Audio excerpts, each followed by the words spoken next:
find a seat. There's some seats here in the front. We just would ask everyone to go ahead and take a seat, and we will get started in just a moment. Thank you, sir. Please go ahead and take a seat, and we'll get started. Thank you so much for being here tonight.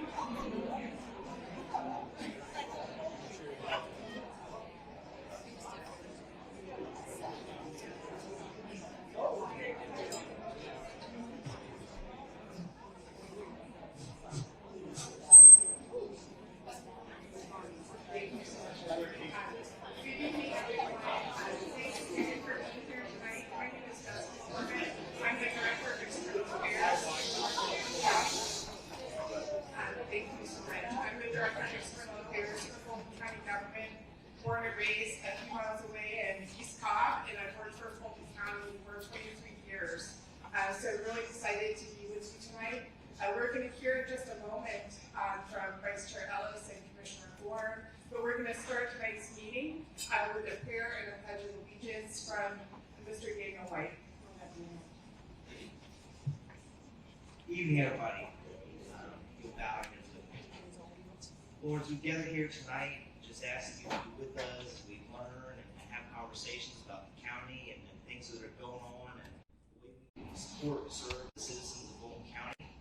Ask you would be with each and every one of us. Ask you would guide and protect all of these public servants who work for Fulton County, especially those in uniform who work to protect our county and our citizens. We ask this in your name. Amen. Amen. I pledge allegiance to the flag of the United States of America and to the republic for which it stands, one nation, under God, indivisible, with liberty and justice for all.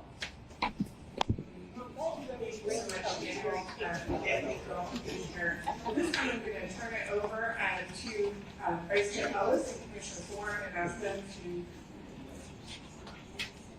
Sure, I will go ahead and acknowledge other elected officials who have joined us tonight. Before we hear from them, we are joined tonight by Senator Sean Still. And if I don't thank you, sir, that you got a nap today. Also, we have several council members who are going to go through this. Councilman, if you would stand or wave as I call your name. Councilwoman Christine Hall from Roswell. Welcome. Councilwoman Lee Hills from Roswell. Councilman Bob Aramilli from Boston. Councilman Mary Diabasi from Johnson State. Are there any other elected officials who I haven't recognized? We're trying to catch up to see here. Oh, of course, the sheriff provided. Thank you, Sheriff.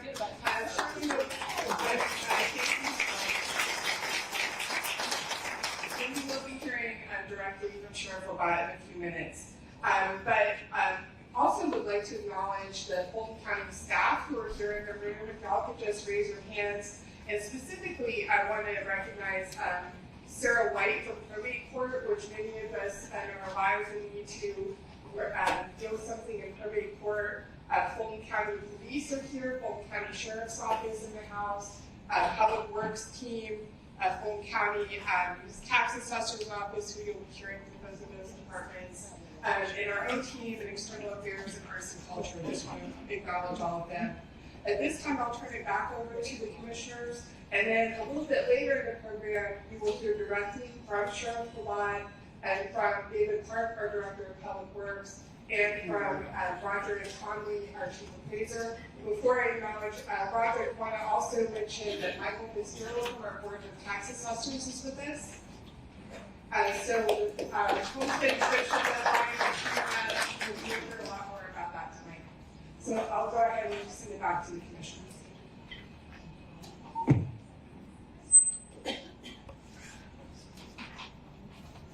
Let's see which one of these is going to work okay. How's that volume? Is that all right? Yeah. Okay. We'll go with that. So I don't blow you out. Hopefully that doesn't start squeaking. It won't sound bad. I'm Commissioner Bob Ellis. At District 2 Commissioner. This is sits here in District 2, and certainly thank you all for coming out tonight and being part of Commissioner Thorne's and I's conversation. We're going to try to share different aspects of what's going on within the county, some of the stuff that we're focused on, and then introduce you to some other folks that do the real work and make all this stuff happen on a day-to-day basis with our staff. And with that, I just want to talk a little bit about this facility that we have right here that you're in. We opened this up, I want to say about 7 or 8 years ago. Its original design was not necessarily intended for all the services that you see that we have here. And once we designed the building, the building was here, and we hired our county manager, Dick Anderson, who's going to join us in just a little while. We got to talking about how we could more optimize this and deliver services out of this building. And one of the things that's unique about this building, and it's the only facility in the state that has a joint tag office and a driver's license office. So this particular facility gets a tremendous amount of traffic, and I'm super proud that it sits right here in North Fulton. This thing gets basically similar traffic to what a Home Depot parking lot, Home Depot would get on a daily basis. And in the rest of the building, our public works team has their operation. And you go meet Mr. David Clark, here in just a little bit. But he and his team do tireless work. I think we have one of the best water and sewer operations, within the state. And that's another area that's been very much a point of emphasis and focus, for me and for our team. When I came into office, we were actually out of compliance with the state in terms of our wastewater treatment plan and so forth. We got ourselves back in compliance, and over the past few years, we've quietly, been on a plan of spending about $1 billion improving our water infrastructure. And the bulk of that money has been spent here in North Fulton. We have three major facilities. One that sits in Johns Creek, the Johns Creek Environmental Campus, which is probably one of the most state-of-the-art facilities. Anytime you could have a wedding outside of the wastewater treatment facility, that's pretty impressive. Our two other facilities, we have a smaller facility called Little River, which sits up near Down Creek. We expanded that and modernized that. And our biggest facility is in Roswell, and over near, trying to think of the exact road that it's over behind. Big Creek is the facility, and that, what we're going through right now is an expansion of that and modernization of that. And that is the largest, from an expenditure standpoint, the largest infrastructure project that's ever taken place in Fulton County. It's a multi-year project, and David Clark and his team are working through that right now. And that's going to put us in a great position in terms of being able to deliver wastewater treatment capacity for this area for the next 30 years. So that's something that I'm really proud of, and that I thought I'd mention because it's not something that necessarily gets a whole lot of attention. But if it were an issue, we've got a big problem. But I think we've done a great job of being prepared for that and taking us into the future. Another thing which I want to mention in terms of additional facilities and infrastructure that we've been working towards bringing into North Fulton. And towards the end of 2019, we purchased a facility off of North Point Parkway, 4700 North Point Parkway. It's about a 100,000 square foot building. It sits on 21 acres. And the vision for that was to give us, more of a beachhead to deliver more services in the North Fulton area. Some of our plans for getting things rolling with that got altered a little bit and delayed with COVID. And with COVID, that facility wound up being basically our public health center for North Fulton. And we had a ton of people that were involved in working with that, and I think it made a big difference to our community in terms of testing, vaccination, other services that were being done during that period of time. We also had a need that emerged where we were trying to construct a warehouse, and we had some delays on that, and it's become a little bit of an ad hoc warehouse, but that's soon to end. And what's going to be going in there over the next year, we hope to open it up in the early part of sometime in 2024. But we're going to have some public health services in there. We're going to have a training center for folks with developmental disabilities, which is something that's been important to me, but we've not had that anywhere within the county north of 285. And this was something I've been working on for several years, and I'm super excited when that opens in that building. We're going to have a senior service center in there, so we're going to have some accountability courts in there, as well as some mental health services. And I think that's going to give us some other capacity to do some other things as well. So I think in terms of accessibility for our citizens, it's in a prime spot, just like this is, sitting on the bones of 400, accessible for multiple cities. And I just want you to understand that that's something that's coming. And it also gives us a lot of room in the future to add to that, given the size of the problem. A couple other things that I wanted to share with you, and some stuff that I'm involved in. Some of you might find it a little bit boring, but I'm going to tell you about it anyway, because a big part of what my philosophy is following where the money is and trying to make sure that we are being as best as possible with stewards. I serve on our pension board. You might not know that Fulton County has a $1.4 billion defined benefit pension.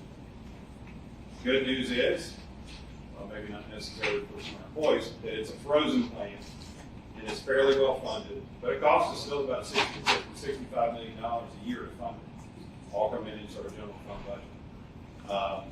And we've got a good team that's focused on ensuring that that's got proper funding and it's not something that we're looking at as a huge unfunded liability down the road. We had some folks who preceded me that were smart enough to freeze that plan. Very generous, and unfortunately, it was so generous that it had to be frozen back in 1997. But I sit on that board, and that takes up a certain portion of my time. I'm a big believer in transparency and shining light on the problem. Sometimes that's not necessarily the best public relations move, right? And sometimes that probably hurts the perception of the county at times. But I'm a big believer in terms of you don't sweep things under the rug. And then putting stuff out there in the daylight, ultimately, while it may result in a lot of ball around the process of when some of the negatives come out, but ultimately it's going to lead to the pathway of things getting better and where they need to be. So I worked with some folks in terms of establishing an audit committee for the county, and that audit committee is a 5-person group. Three of the members that sit on that are citizen members. These are folks that two of them live here in the North Fulton area. Fortune 500 internal audit experience, big company experience, CFO experience that really lend a lot of expertise. They sit down and they work with our audit team. And I think that's been a great tool for us in terms of shining some light on stuff and getting improvement in controls, compliance, and I just want to note that for you. You'll see some stuff that comes out from them, and some of the stuff, that doesn't look so good. But they do a great job of shining light on the things that need to be addressed. They're a good independent team, and I'm proud of the work that group has done and continues. Focus for the year ahead. I want to talk about just a few things and continuing to play on the area of accountability and transparency. I was telling somebody earlier, the county touches and has its tentacles into a lot of things. And sometimes I like to say that, when people ask me what does the county do, I say the county does a lot of things that the state or the cities don't want to do. Some of the stuff is not particularly sexy or fun. I mean, we're touching everything from grease traps to STD testing to wastewater treatment. So we are down in the stuff daily, right? We also have an interesting operating structure. Yes, you want to run a government like a business, and ideally with that you would have a manager where they have control over everything and manage all those departments. It doesn't work that way within Fulton County. We've got, I want to say 30, there's 7 elected commissioners, and there are 37 other elected officials, county elected officials. Okay? We also have other entities that are run by a separate structure. Those 37 elected officials don't report to our county manager. We've got other structural entities that aren't necessarily elected officials, but the way that they've been designed is set forth by state law. Our manager they don't report to him. Things like our tax assessors, who you're going to hear from, they will be reports to their own independent board. Elections reports to its own independent board. And the juvenile court, not elected officials, but that's its own entity. Public defender, own entity. So it requires a lot of discussion, a lot of collaboration. There's a lot of noise that necessarily comes with that particular structure in terms of how you're arriving at funding, running of operations. You can't control if somebody's doing something ineffectively in terms of telling them to go in and do this, that way. You don't have that right by legislative fiat to do that. There's a separation of powers. And one of the areas where I think that it's come more to the forefront within the past couple of years, and it's going to continue to be more in the forefront. And I think it's important for us all to collectively look at it as citizens and understand it, and the role that the other elected officials play is our justice system. It matters certainly because of delivery of justice, right, which is critical for a functioning society and a well-run place that people want to live, right? It also matters from a cost perspective for the taxpayers. And right now, those particular functions for us probably make up around 35% of our operating budget, $226 million.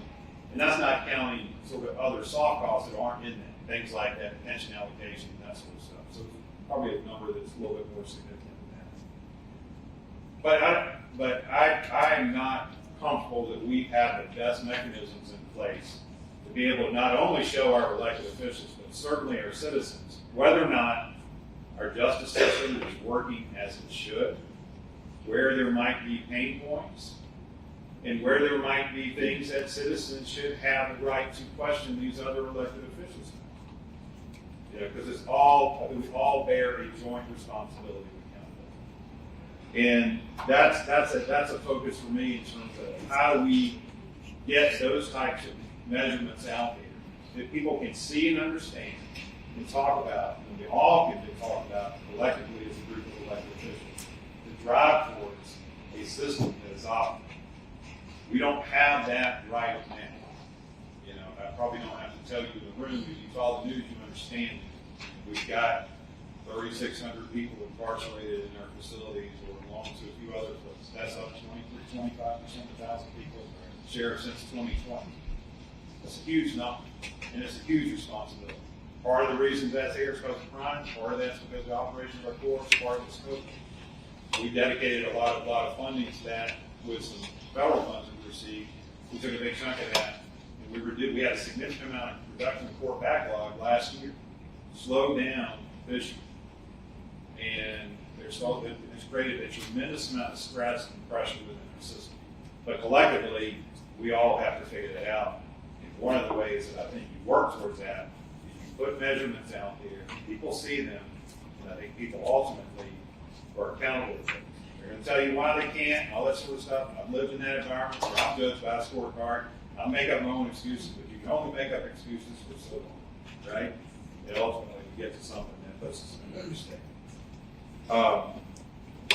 Also, I believe it's critical that we maintain a solid budgetary framework so that we're meeting our budgetary needs and we're doing it in a way that doesn't punish taxpayers. Fulton County government, actually, if you look at it going back to 2006, inflation adjusted, our general fund budget is actually negative 4.7%. And I think they're not here tonight, but we have a good finance. And the other elected officials will tell you in the room that they're into cost control. Am I right, Chair? Absolutely right. And they've done a good job of, managing expenses. And I would say over the past few years, we've had an aggressive posture.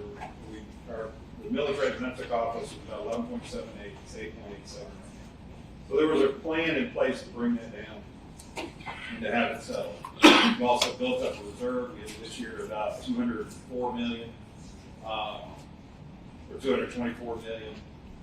And our bond ratings have gone up, over this period of time and are quite solid. And we got a solid management team led by Dick Anderson in our county staff. But we've got some challenges ahead of us in terms of how we're going to deal with and address some major expenditures moving forward. I mentioned the jail, which we have, our jail facilities, which we have collectively 3,600 people in. A new one has to be built. That's going to involve a significant expenditure. It will exceed that expenditure for the largest previous infrastructure project of that expansion of the wastewater treatment plant by a multiple of some number. It will exceed at least 3 probably. And it's going to be a significant thing which we've got to figure out how we're going to fund and how we go about that and do that in the most tax responsible way.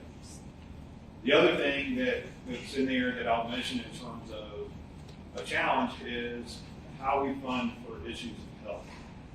And Fulton County is unique within the state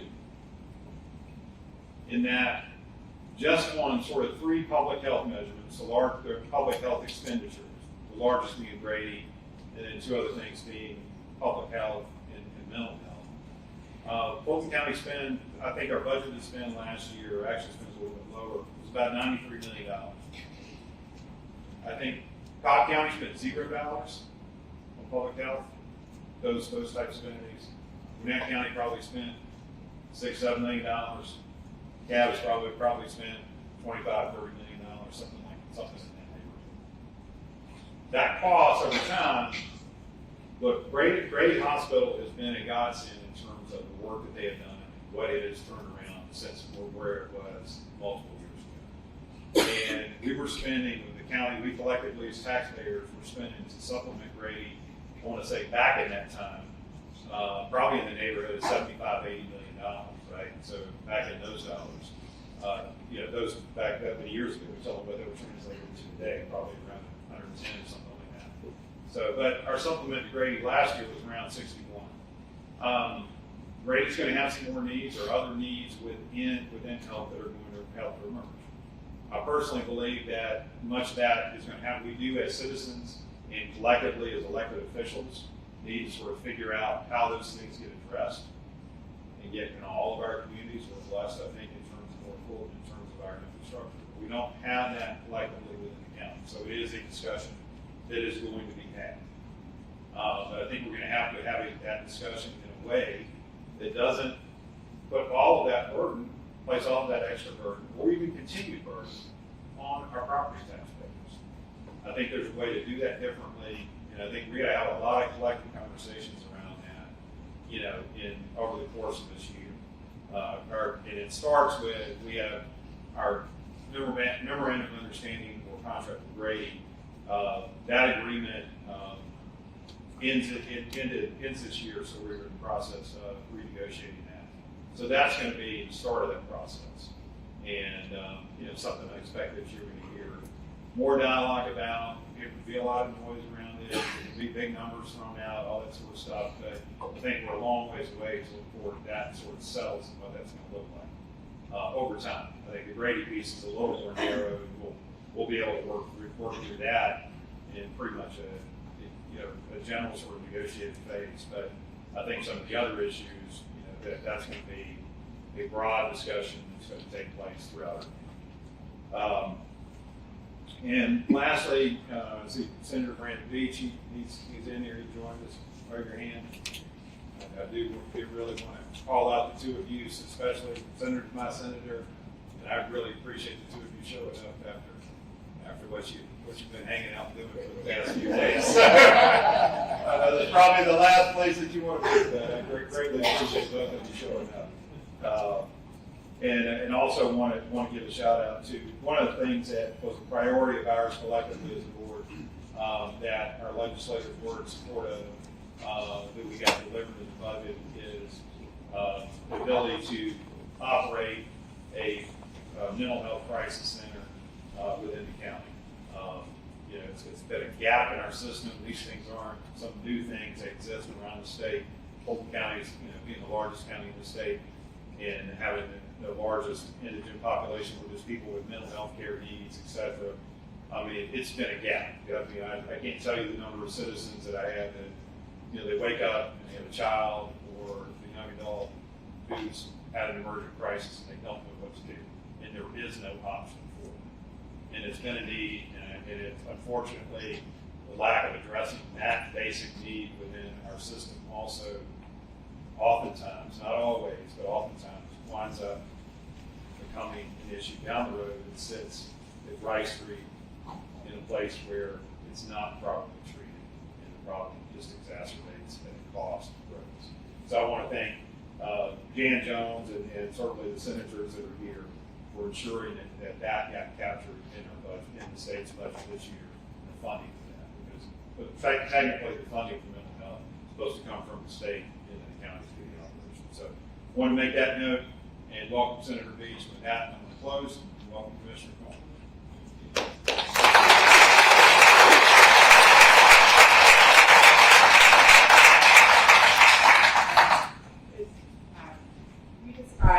We got word that some folks are having trouble hearing in the back. Can we hear better from this microphone? Okay.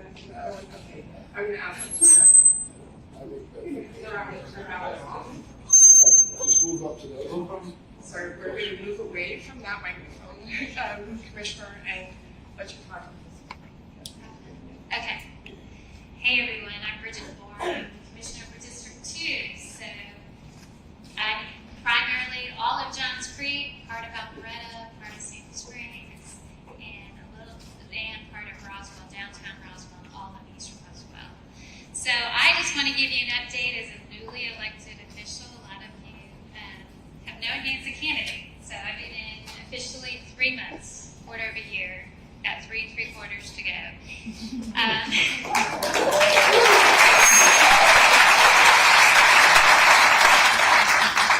So as a new commissioner, I've had a lot of learning. I've had to hit the ground running. I didn't realize it was going to be a 24-hour, 7-day-a-week process. It's supposed to be a part-time job.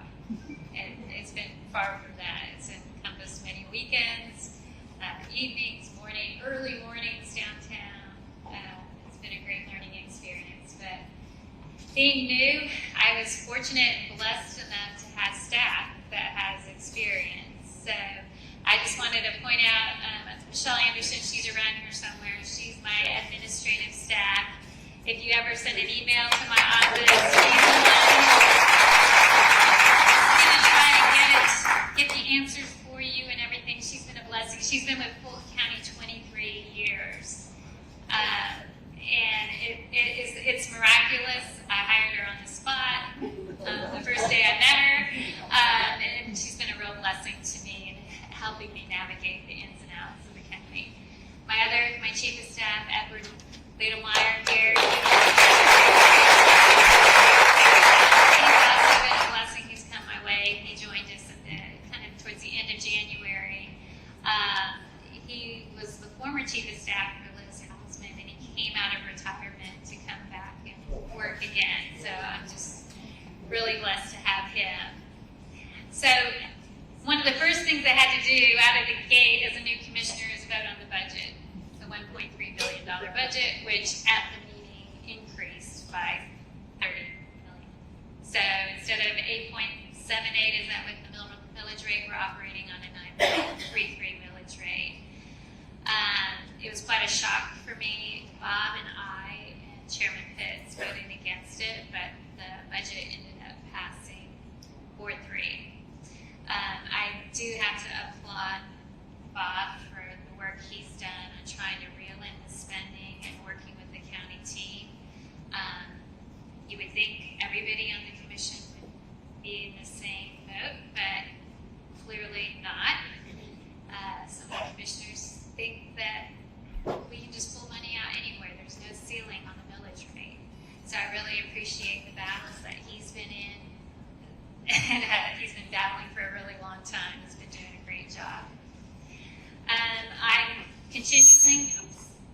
continuing to try to learn the needs of our cities, our communities, not only up here up north, but also down south. Down south, they are taking a lot of our budget. They've had the closing of the South Fulton Hospital. It's been a big concern. I feel like I need to understand what's going down south so that I can be able to be a voice on the board for the needs and wants of the people of South Fulton. Another thing we've done is I've appointed board board members. We had 64 boards. I think Chairman Ellis cut off about 30, is that right? Vice Chairman Ellis cut about 30 of those boards off. But having to appoint 34 appointments, interview people, fill those spots, it's been rather a challenge. Fortunately, I have some great people that are already on the board.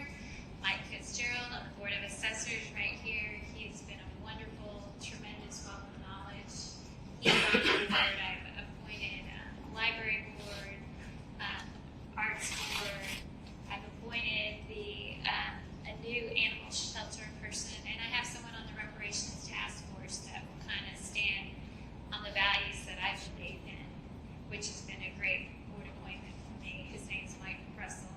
If any of you don't know him. I had to attend a new commissioner's class. They have such a thing. And you go to school in Athens for like 3 days. So I did my ACCG training, and I've done some other courses to try to learn about finance, about ethics, and I think there's 8 core classes I've taken to the 8 so far. Edward and I also went up to DC for the NACO conference to try to learn how, on a national level, how they work with commissioners and counties and programs and grants that are available on a national level. So, and to meet people from other states and to have conversations with them and to see how they're tackling issues similar to what we might be tackling. And it's been great to make those connections. It's a bit overwhelming though, all the people I've met, and I continue to meet every week. I've got to meet our lovely law enforcement here. I got to meet our Sheriff Labatt and Michael Schultz, his right-hand man. And I've gotten to meet the Fulton County sheriffs, marshals, and the Fulton County police, and the SWAT team. It's been great. We've got amazing people that work in our public safety department, and they're doing the best they can to reel in, but also be accountable. They have body cameras. They're reporting to the GPI. Our law enforcement is very transparent.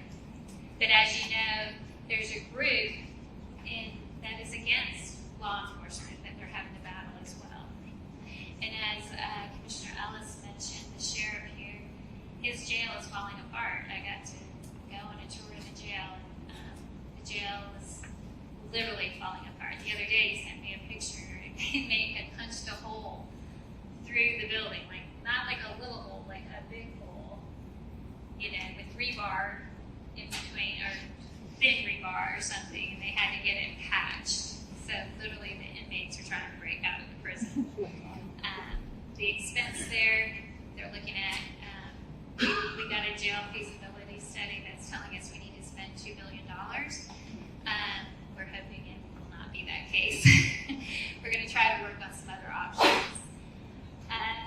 Some other things, I've met with all the mayors and Fulton County board members. I've also met with multiple Fulton County heads of departments. And I will be on the water and sewer board. So David Clark back here is going to be schooling me up on water and sewer and learning all the ins and outs of that. And I hope to have maybe a town hall meeting over at the Johns Creek Environmental Center. So any of you that are interested, we can kind of go through a tour there and see what the great job that they do.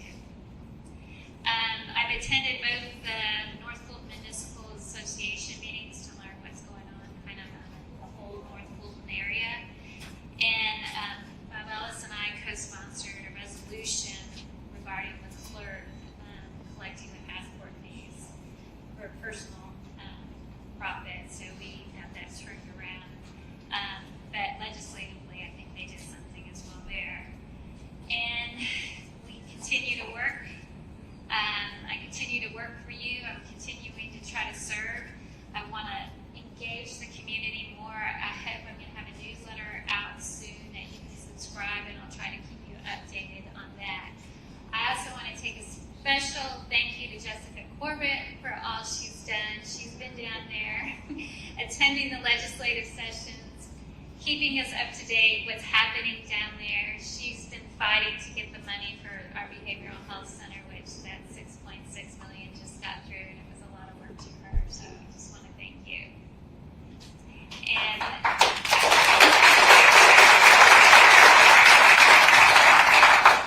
I have to say, we have some amazing people that work for Fulton County. It's been great to meet everyone that works there. And I just hope moving forward that we can be a county that's going to work together. We're going to listen to each other. We're going to bond a little bit. And as I was at Mayor Dickens' meeting, I'm like, we don't need to draw a line between North and South. Let's just draw a big circle. Let's try to work together. Let's try to help the needs of everybody in the county. And that's going to be my goal moving forward. And I'm so happy to serve you. Thank you.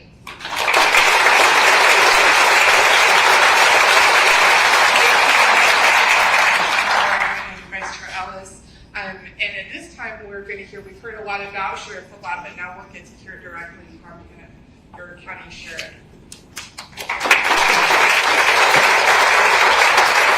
Good evening. Good evening. I know we can do better than that, so I got an exercise really quickly. Raise your hand. Everybody raise your hand. I'm not going to sway you. Raise your hand. Raise your hand. Do like this. I promised Commissioner Ellis I'd shake everybody's hand in here before I left. So that's a home-improved way to shake everybody's hand. Look, my name is Patrick Levine. I'm your Fulton County Sheriff. I'm both humbled and honored to be your sheriff. We came into office because there's no big eyes, no little you. We came into office 818 days ago, nobody's counting. 1/1/21, I was sworn in as your 28th sheriff of Fulton County with 3 goals in mind. Well, let me tell you what the sheriff does, because I know, Ms. Alexander, I know you know what the sheriff does, but many people don't even know what the sheriffs do. We have 159 counties. Fulton County is the largest county, as you heard Commissioner Ellis say, and we also have the largest responsibilities. And so of that, we have the largest jail. You heard him talk about 3,600 detainees. That's what that looks like when you talk about the largest jail in the Southeast. And so we have 3 constitutional responsibilities, and that is to run the jail, to protect the courts, and be the chief law enforcement in the state, period, full stop. So when we have these conversations, I had a unique opportunity when I first took office, and we were serving warrants up in the Sandy Springs area. And I had one of the Sandy Springs officers tell my deputies that we can't come serve warrants.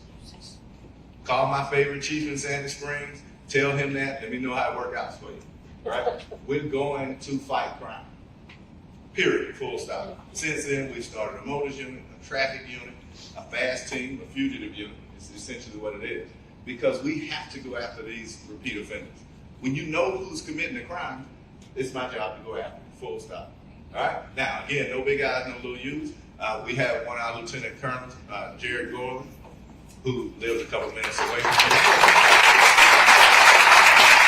And the rest of our community engagement team, please stand up, wave your hand.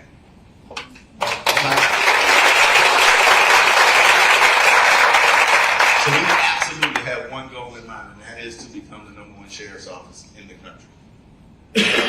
With that, the first thing we did was change our mission statement.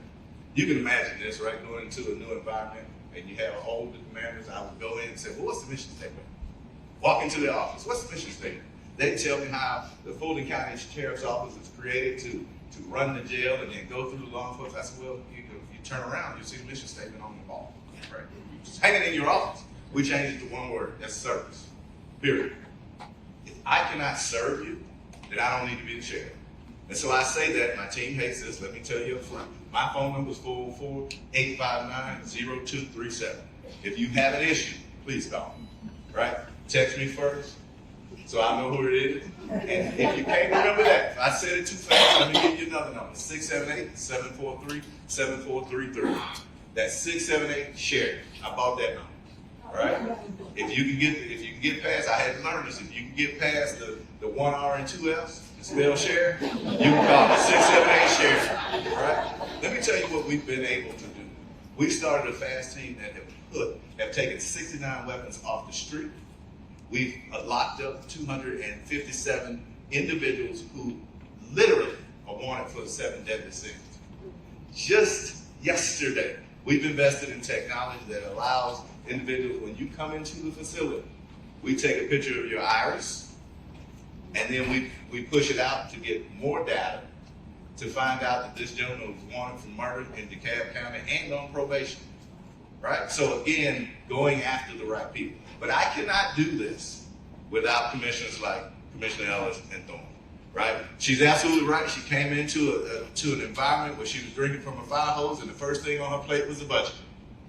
And there was a series of budget meetings, which I took the advantage of having and building a relationship with Commissioner Ellis and having these conversations ahead of time, right? So that it's my job to tell them what I need.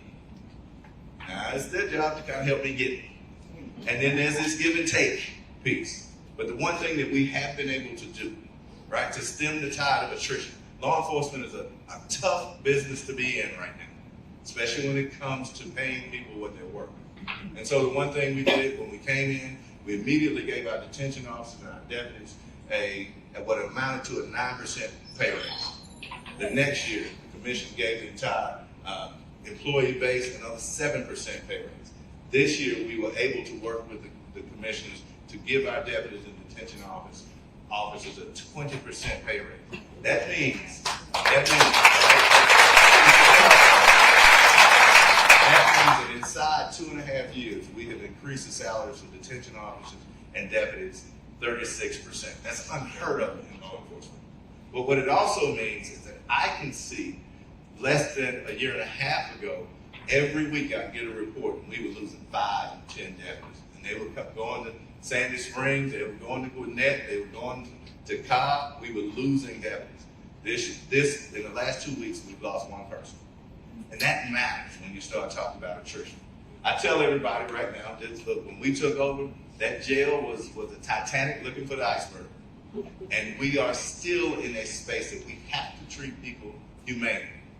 And so, one of the things I did this year was reach out to the other 158 sheriffs and say, I don't care if you got 1 bed, 10 bed, 1,000 beds, whatever that looks like, we have to get people off the floor.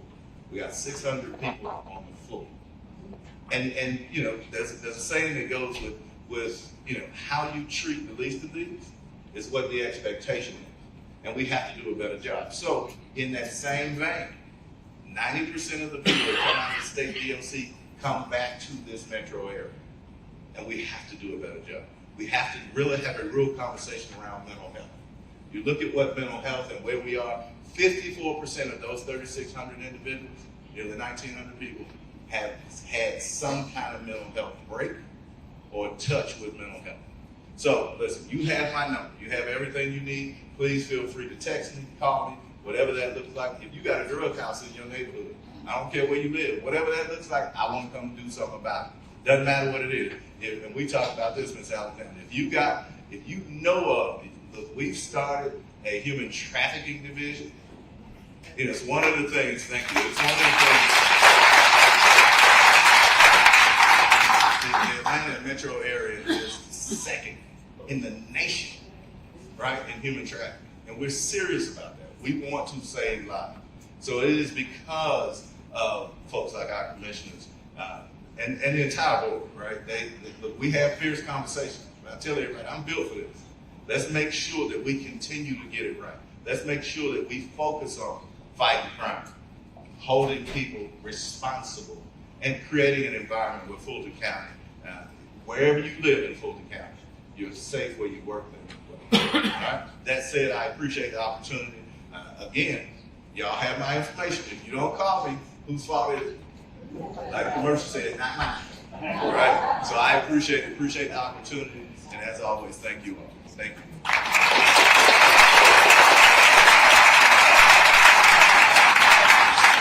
Has another engagement this evening. So if there are any questions for him, we're going to go ahead and take those. Yes. And I'm going to try to run the grounds with this.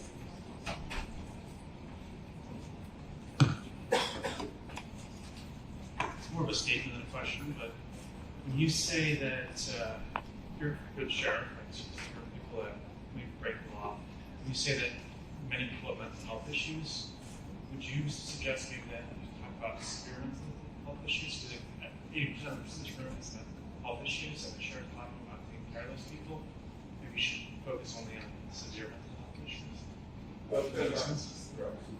So it just depends on how you look at it, right? What is severe? And so I have parents that say all the time, whether it is I need counseling or whether I need medication, it's still my job to figure that piece out, right? And so it is because, let me tell you why. It is because the jails have become the mental health institutions, and it is not right. All right, let me agree with you on that point. So where the state has shut down mental health institutions, the jails across the country have become mental health institutions. And so in that vein is what I mean. So we have the resources. We're continuing to get more resources and figure out how we can better help individuals. It does not mean, and there's a difference. Just because you have a mental health issue does not excuse you from committing a crime, right? So let me be absolutely clear. That is not, and I deal with it every single day. Mothers on top of mothers and fathers on top of fathers calling and saying, well, my son has a mental health issue. I got it. But that didn't make him rape that person. That didn't necessarily make him rob that person. And he or she has to be held accountable for that. And so those are the first things that come along. I want you to understand what we're talking about. And we have to get rid of the myth that the Fulton County Jail is holding a bunch of misdemeanors, right? We're not. We simply are not. And so we are holding people accountable.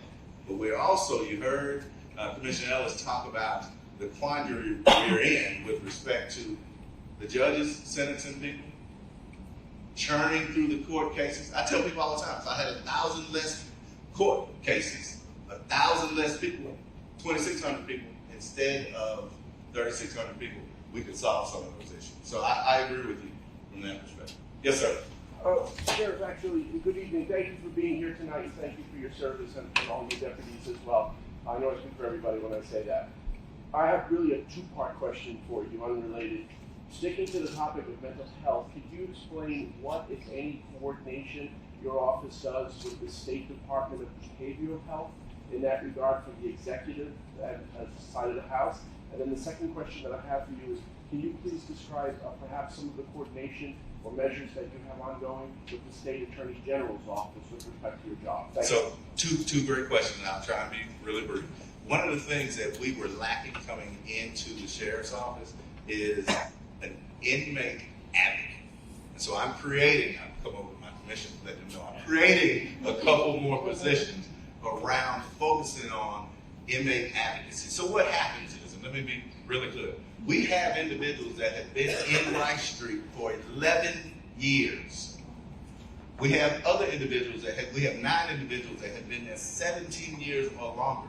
So what happens is a person goes, gets a mental health evaluation, a competency evaluation, then they come back, then they have 30 days to get on the trial calendar. That 31st day, it is invalid, and so now the churn continues from that perspective. So creating that unit will help us from a mental health perspective, or help us, someone that has the charisma to deal with it, I won't say deal with it, work with the judges to get them on those calendars so that we can start from the back end. Now, and I'll be clear, the person that's been there 11 years is charged with killing a police officer. So you can take that piece and kind of run with it from there. The Attorney General and I have a great relationship. Now, we've been focusing more on gangs, right? And establishing, and I say this, and I say this in all honesty, the Fulton County Jail is the largest incubator for crime in the state, right?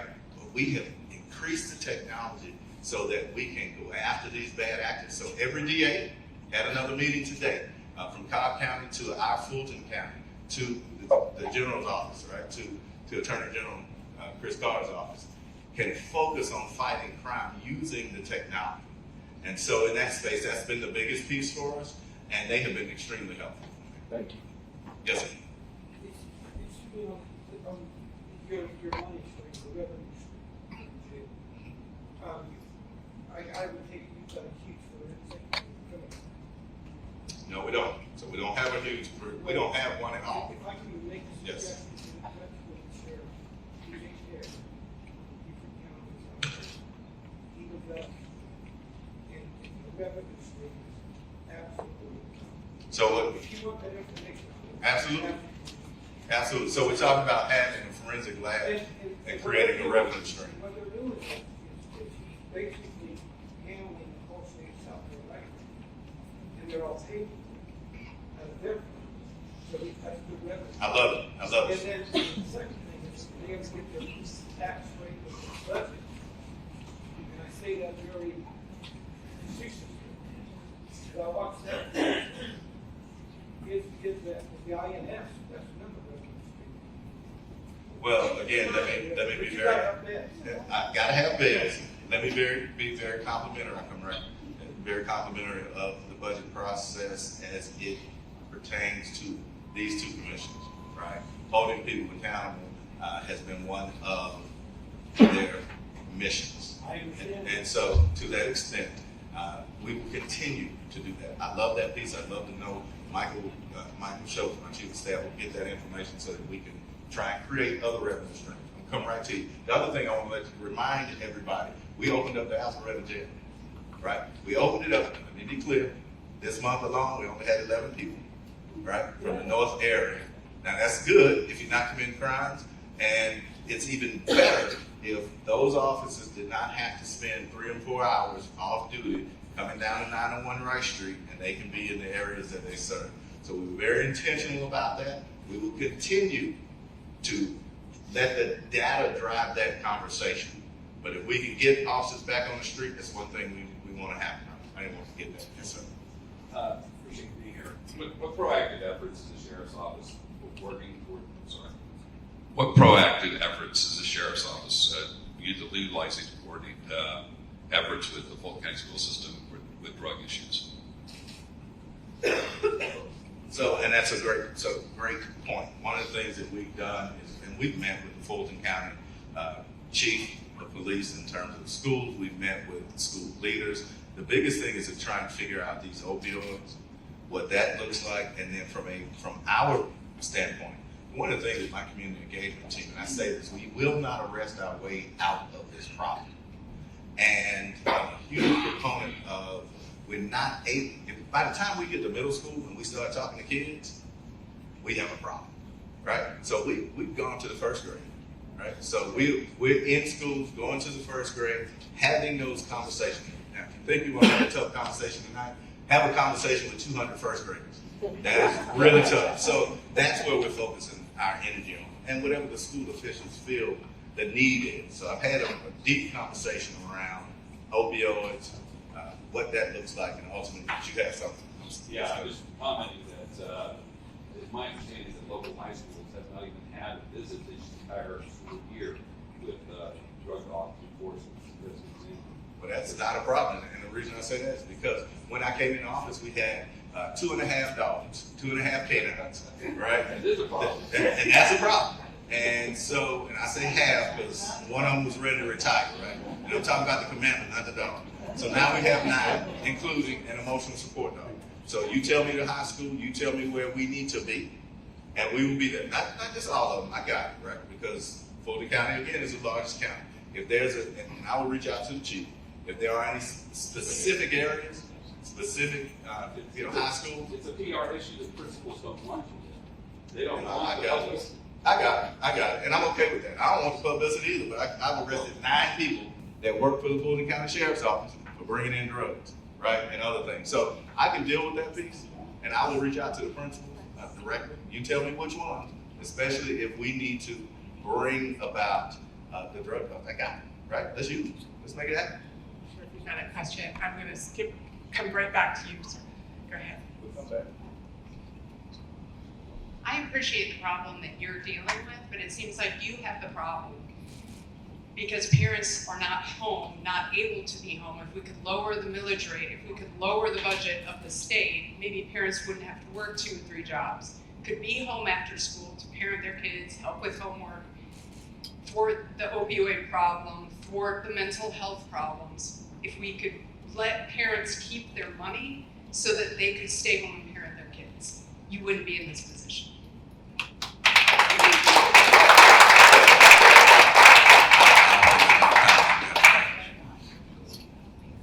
Sheriff, you might be aware of this, but if not, I wanted to bring to your attention an incident that happened last year. I think it was 22. So a resident in Roswell during the primary election, I believe, was threatened to be arrested for wanting to observe the polls.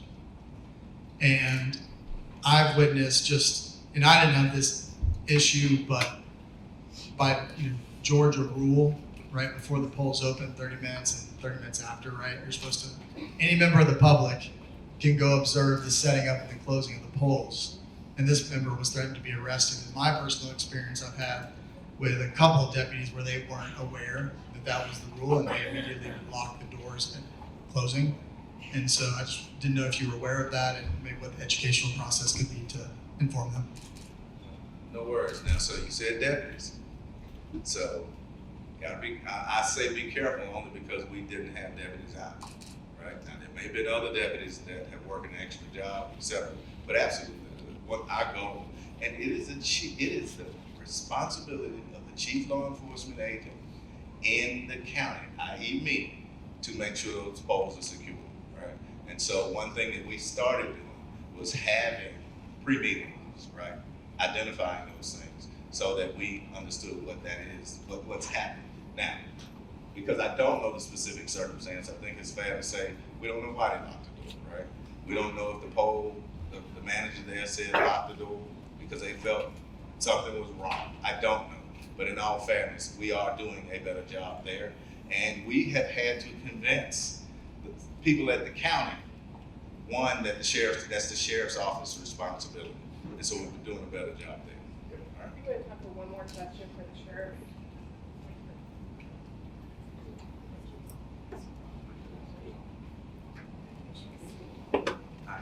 Thank you for your service here. Just a question back on mental health. Regarding that, do you have any kind of document or written down assessment of the needs, the nature of the problem associated with mental health issue relating to law enforcement? Do you have that? And if you do, could I possibly get that? Right. So, and what he said at the end was something that would be useful for legislative purposes. So we certainly can get that for you, minus obviously names, right? Whatever that looks like. We certainly can get that for you. Mike is going to make sure that you all connect. Because we're running. We'll make sure we do that because we too, as sheriffs, right? I don't speak for all 158 other sheriffs, had a very serious conversation about what we need to do around mental health from that perspective. So we certainly can do that. And then really focus on that as we get ready to move forward. And then the other thing, I know Jessica's ready to kick me off stage, so I'll come back and answer your question, or unless it's something you will bring to the mic there. But go ahead. In light of recent events, is there any talk about increasing school security? So again, right, and that's a really great question. So the question was increasing school security. So two things I want to get to. One, we partner with the school police and do threat assessments. So we've increased our SWAT team, right? Again, we were fledgling when we came in. We literally were having issues about the SWAT team, the resources. I don't know if many of you heard from the Board of Commissioners when I went up and told them, listen, first car they assigned me broke down on Cascade Road, right? Matter of fact, on the way to a SWAT call, our MRAP broke down on Georgia 400 with SWAT team members in it. Now that said, we have some new equipment, right? Thanks to our commissions, we have some new equipment.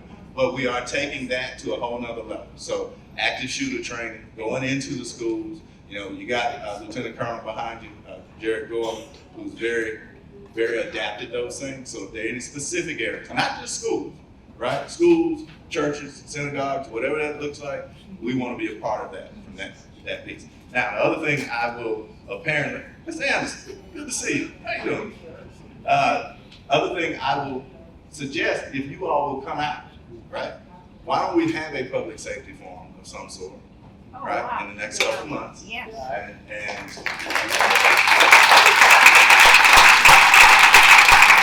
And we'll bring the resources, we'll bring them down, whatever you need, right? One more thing, that's always one more thing, right? Please, go to your Google Play Store, and your Apple Store, download the Fulton County Sheriff's app, You can have access to loved ones that may be incarcerated. You can talk to me directly. You can submit a tip if there's crime. And I mean, it is a wealth of information. So please, it's free. Please go out and do that. And again, I would love to set up a public safety forum or meeting, whatever that looks like, in the next couple months. Will that be okay? Yeah. Thank you. Can we give another round of applause?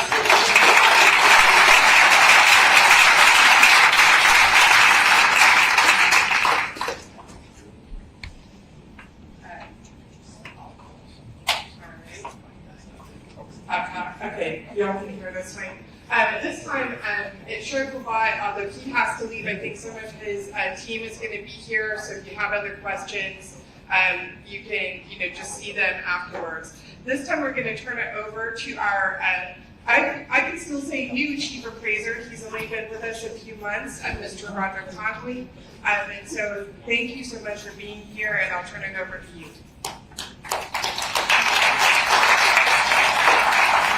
Thank you, Jessica. That is new to the county, not new to the business. The Fulton County Board of Assessors is certainly glad to be here with you today. And what we come to talk to you is about the state of our office. Before we get started, I do want to thank Vice Chair Ellis and Commissioner Thorne for inviting us out here today to be with you guys. So the assessment process. And before we get started, I want to make sure that I introduce our board members. We have Edward London serves as our chairperson, Pamela Smith, our vice chair, Selma Ahmed, Michael Fitzgerald, which is here today, and Linda Cadney serves as our board for the Board of Assessors. This board is established by law. It is a 5-member board appointed by the Board of Commissioners. And their primary responsibility is to discover and list all taxable real and personal property throughout the county. To also compile an annual tax digest each year, approve departmental policies and procedures, and last but not least, appoint the chief appraiser, which sees the day-to-day operation. My name is Roger Conley. I'm the chief appraiser. I'm going to talk to you today about our department overview.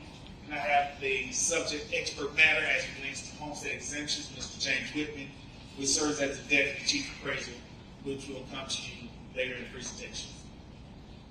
So just to give you an idea, we talked about how large the county was. So we have about 350,000 parcels. 330 of those are residential, and about 21,000 of those are commercial. So about 11,000 of that 350,000 are exempt properties, which means they do not pay property tax. They are exempt from property taxes. The size of our staff, as you can see, we have a large staff. 210 staff members, 130 of those are responsible for appraisal, and 80 of those are more administrative. Just want to give you an idea of what our board chart looks like. So the chief appraiser administers the day-to-day operation. But we have 5 major divisions: Field Book, GIS, and Homestead. That's Mr. Whitney. He's in charge of that division. Residential division, commercial division. We have a personal property division that deals with business personal property. And then we have the standards division that deals with the IT side of things. So Field Book, that's really deed transfers. So they're responsible for processing deeds and the maintenance of the ownership records throughout the county.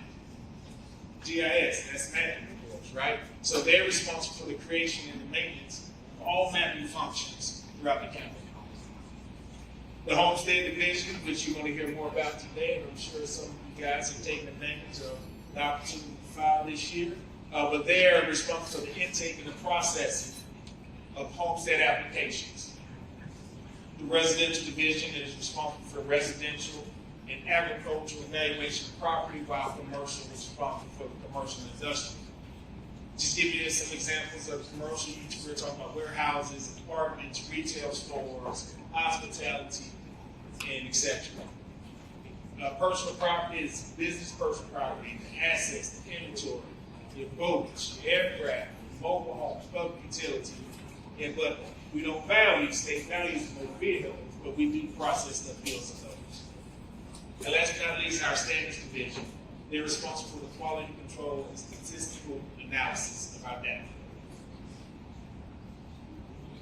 So just to share with you some of the primary responsibilities of the appraiser staff.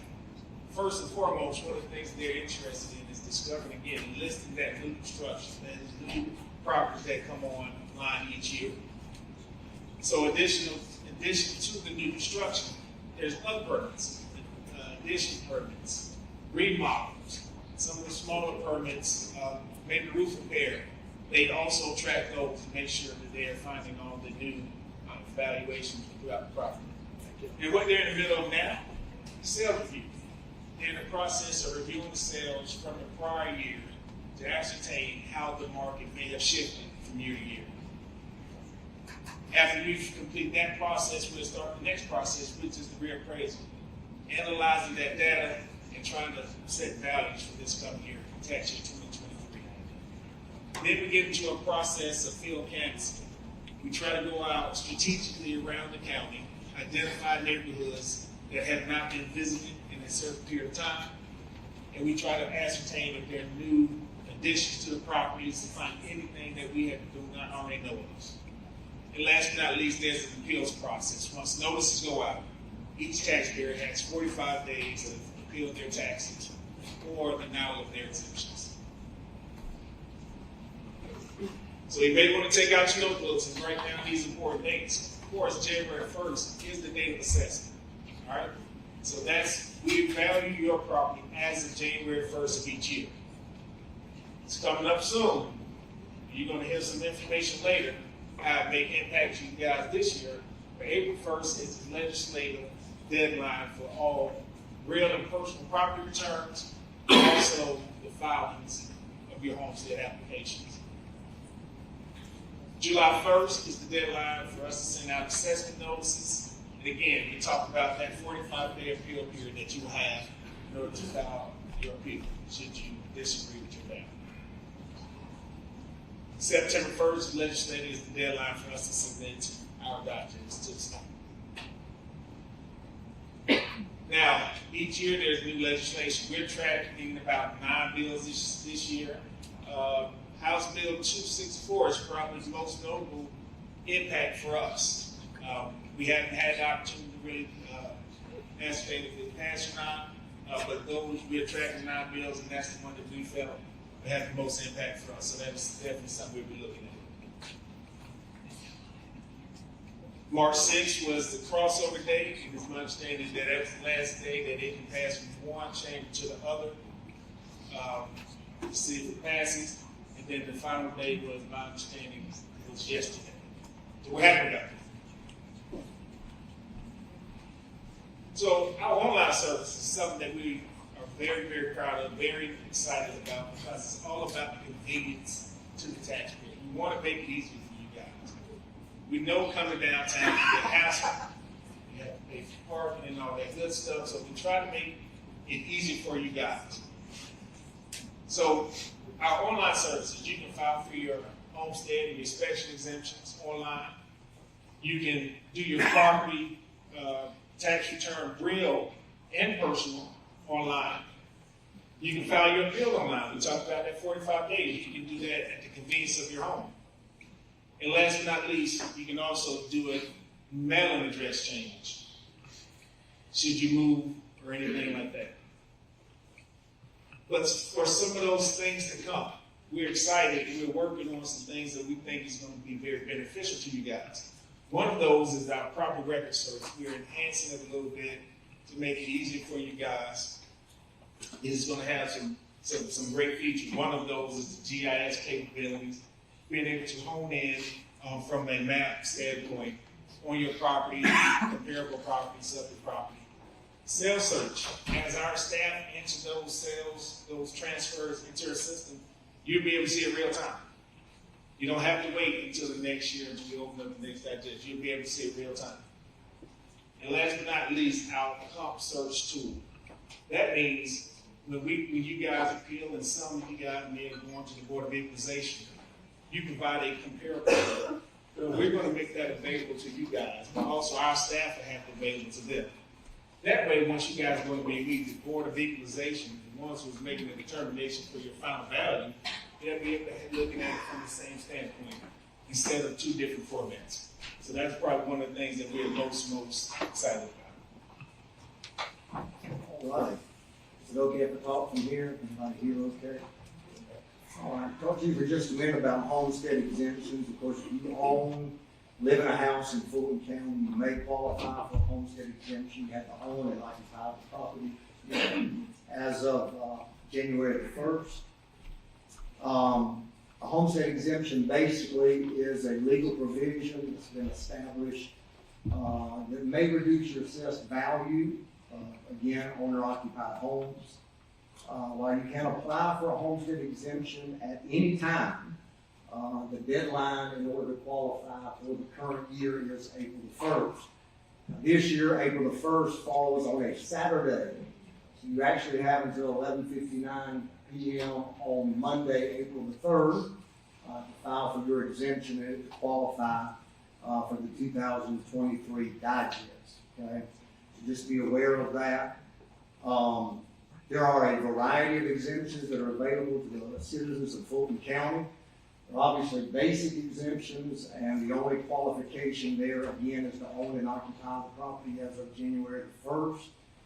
There are also many special exemptions for which one may qualify depending on your age or your income level. Additionally, there are exemptions especially for disabled veterans and veteran surviving spouses, the surviving spouse of a peace officer or firefighter killed in the line of duty.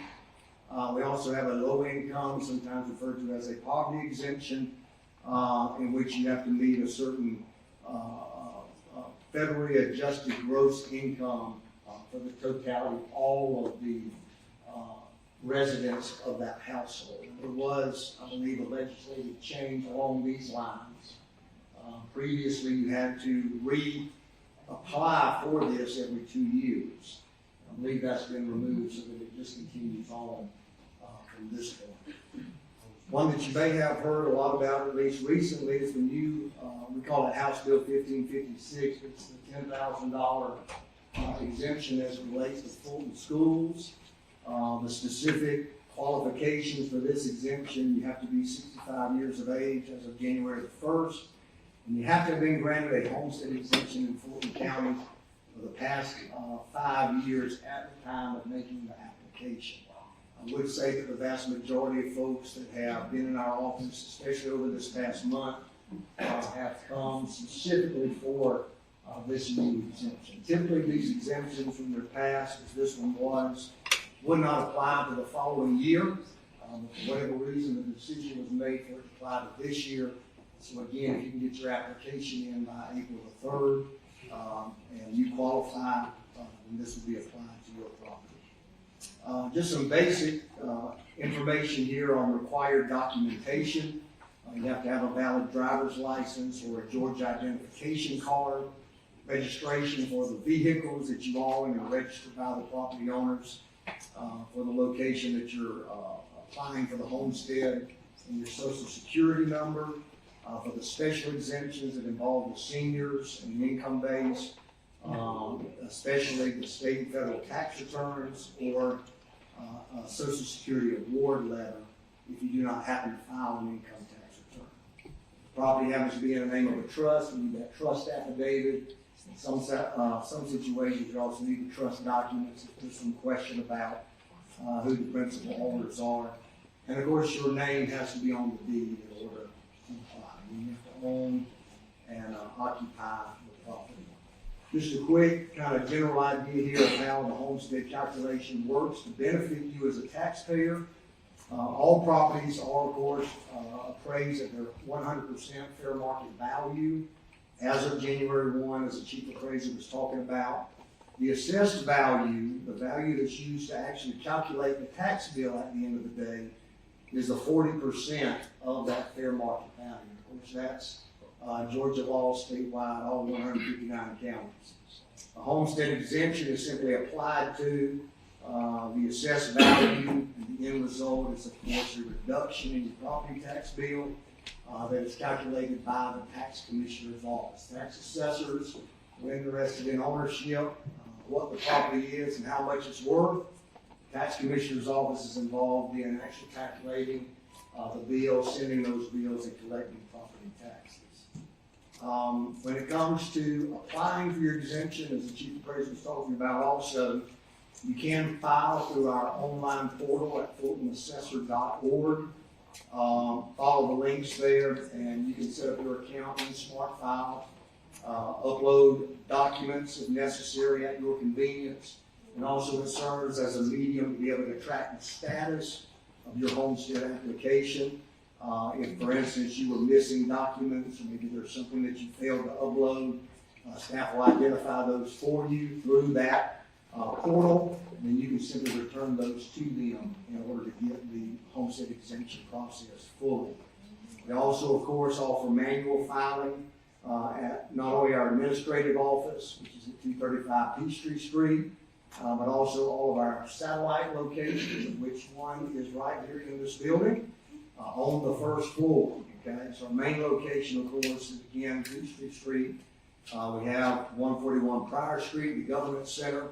Here, as I mentioned, one of our newer locations at the Greenbrier Mall, and then the North Fulton Service Center on Roswell Road, and of course the South Fulton Center on Stonewall Hotel Road. One thing that I will mention before I close is, first I'm going to give you my phone number. If you have a specific question and want to reach out to me, I certainly invite you to do so. My number is 470-363-5142. 470-363-5142. My email address is james.whitman, W-H-I-T-M-A-N, just like the chocolate candy, james.whitman at fultoncountyga.gov. And then if you want to reach out to our main office, you can do that as well at 404-612-6440 and extension 4. One thing I will mention as well is the handout. I think many of you may have one in front of you. If you don't have one, we have a supply, and we're glad to get you those. On the blue side, there's a QR code that basically takes you to our Smart File online portal for filing.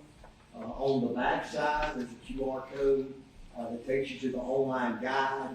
It gives you a little bit more information on each one of the homestead exemptions that we offer. And I do appreciate Jessica and her team helping us to put this together. Without her, we could not have done that. So I appreciate it very much. Okay. All right. I'm done.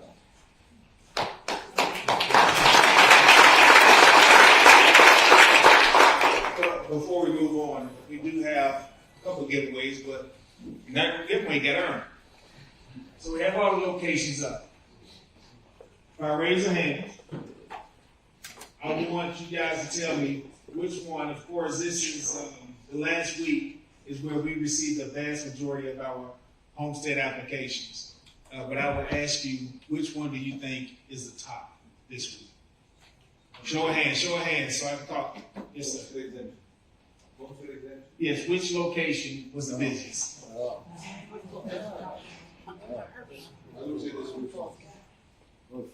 That is incorrect. Is that the Rock Road? You're absolutely correct. Yeah. Chick-fil-A gift card. All right.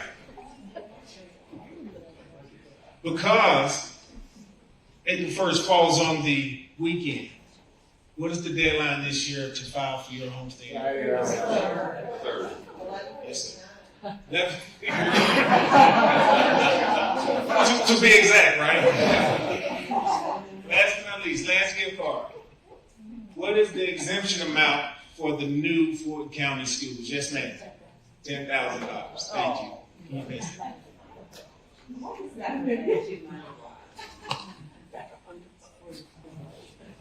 There's a question of how much does that translate to in dollars? Yeah, it's $10,000 off the assessed value, so it's $10,000 times the millage rate. you know, what this is for the county, this is for the Fulton schools, portion of your property taxes. So we leave about 12 mills for Fulton County schools. So, someone smarter than me will do the math.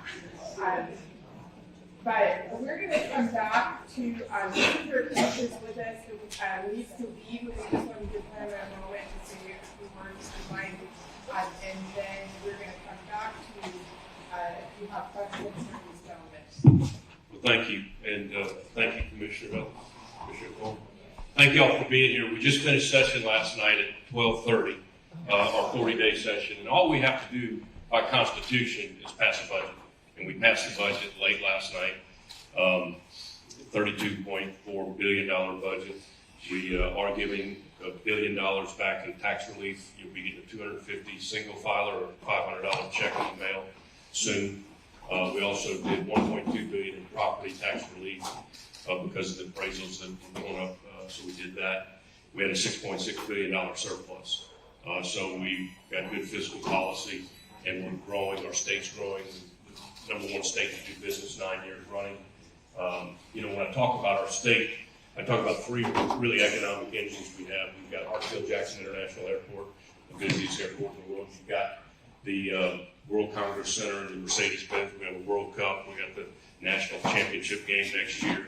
Fills up hotels, and the convention business is back now.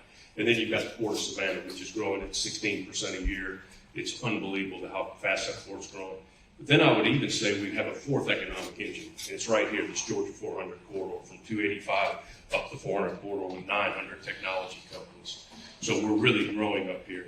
I will tell you that just a couple road projects, Highway 9, you see all the orange barrels out through Alpharetta all the way up to Forsyth County. That's an $88 million project. It'll be done in probably 18 months to 24 months. It's a good project. We also just last Friday opened Davis Drive, which is from Papados to Topgolf, so you don't have to cut through the ice skating rink to go to Papados or Killer Creek anymore. So that road opened last Friday. And then we're going to do $1.5 billion of road improvements on Georgia 400. And these are not going to be reversible lanes like I-575 and 75.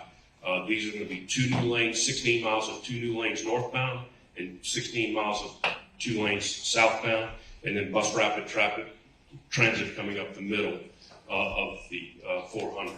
It's $1.5 billion worth of infrastructure investment, and we believe this is an economic engine, and it's a good investment to invest in Georgia 400.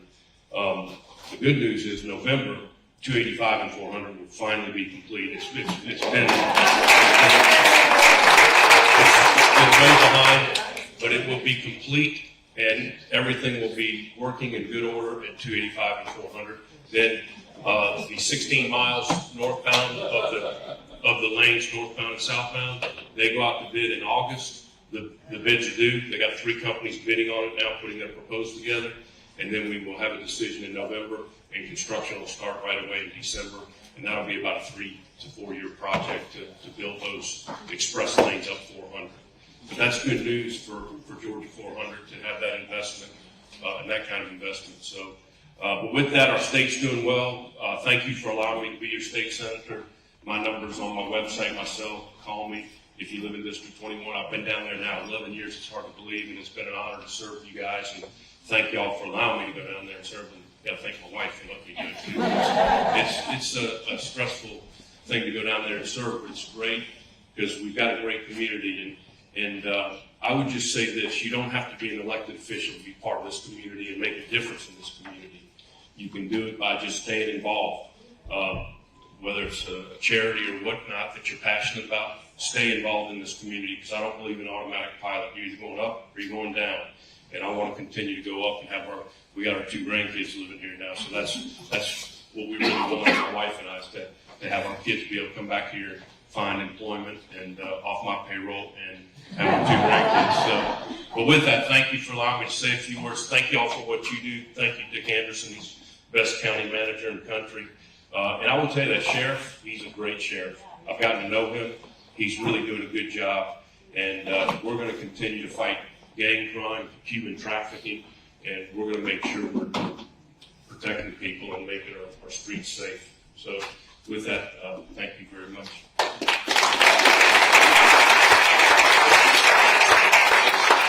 really appreciate all you do for Fulton County residents.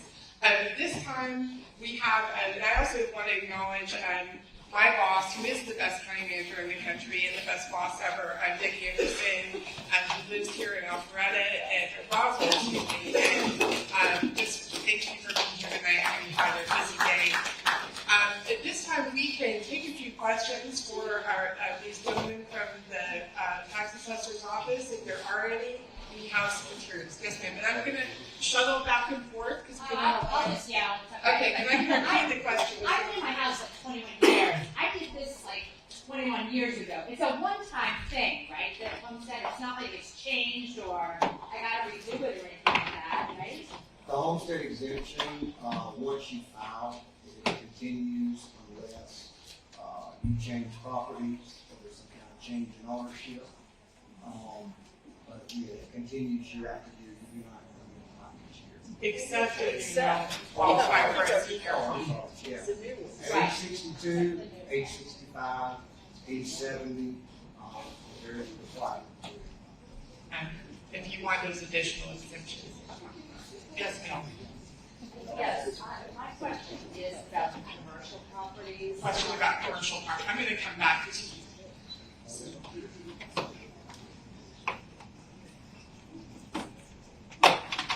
Thank you. My question is about the commercial properties and what is your method of assessing those? Have you finalized on a method or changed a method? I understand there's been a lot of changes perhaps in that area.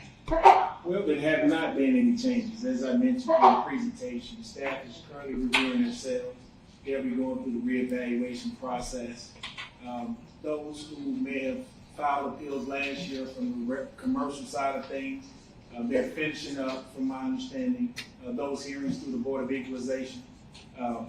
But as we go through the process, and if taxpayers get their notices this year and they, again, disagree, they'll still have that opportunity. But methodology-wise, we do it based on the income approach, should that information be readily available to us. Now, the fact of the matter is there are some classifications of commercial property that you just don't have the income information. And in that sense, we rely on the cost approach.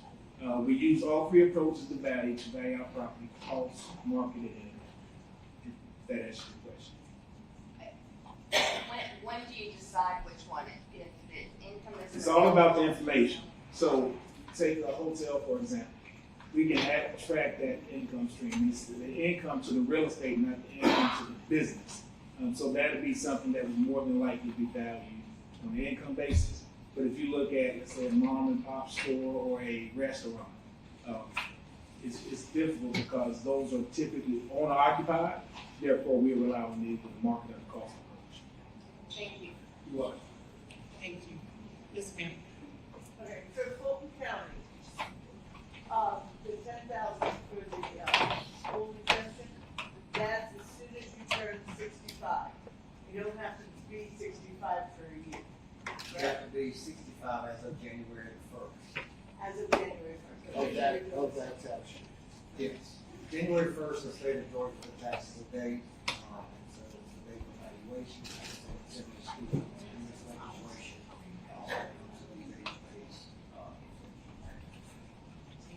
Yes, ma'am. You said that you had to have homestead for 5 years. Is that 5, like, if you live in Fulton County, like 20 years and then you move somewhere else and you've only been there like 2 years, but you should have a homestead exemption in Fulton County, or does it have to be with the last place you lived? With the legislation, particularly reason it's 5 years in Fulton County.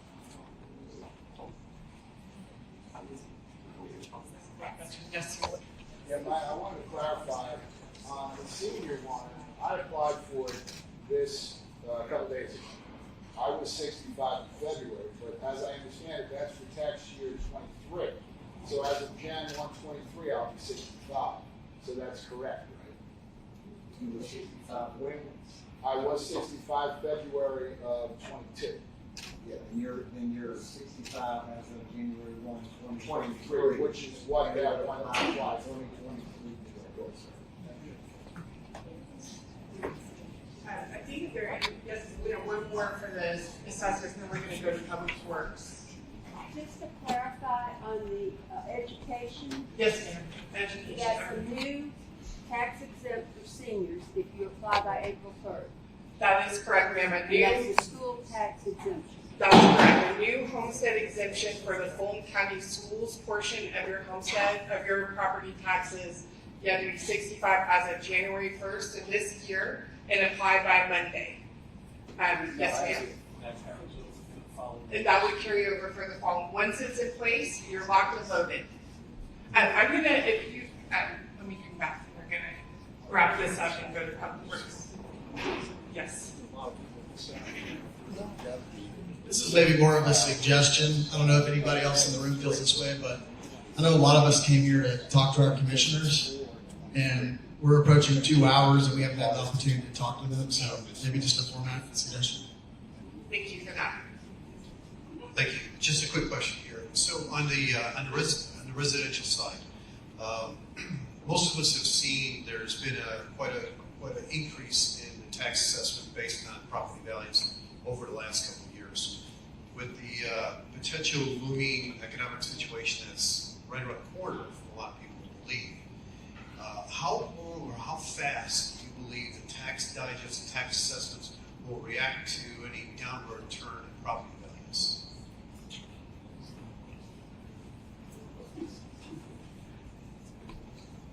So we'll follow the market. We will follow the market, we'll do whatever the market tells us. If the market suggests that the values be increased, then we're going to increase it. If the market suggests it's going to be decreased, then we'll decrease it. So we'll follow the market on a yearly basis. Yes, sir. We reassess every year. As of January 1st. Thank you. These gentlemen will be here for a few minutes if you have individual questions. I'm going to turn it over to David Clark, who's our Director of Public Works, who doesn't have slides, a long presentation, but just a few moments to share with you. Good evening, everybody. I'm David Clark. I'm the Director of Public Works. I'm going to keep it short because I think I heard a comment that you had some questions for the commissioners and certainly want to do that. Just want to say a couple of things about Public Works because everybody gets confused sometimes about what Public Works does on the Fulton County side versus the city. Basically, Fulton County Public Works provides the drinking water to everybody north of the Chattahoochee River in Fulton County, with the exception of a small area around the historical part of Roswell. We also collect and treat all of the wastewater in North Fulton. That includes the area north of Fulton, north of Chattahoochee River, as well as Sandy Springs. Transportation issues are handled by the individual cities or by the GDOT, if it's a state highway, as well as the individual cities deal with stormwater issues. With that, I do have a couple people on my staff here. Roy Barnes is the deputy director who oversees wastewater, and in the back is our public education people, and especially our septic tank. They have some very good information about septic systems and maintenance that's needed for that, as well as some water and some other goodies back there. So thank you all.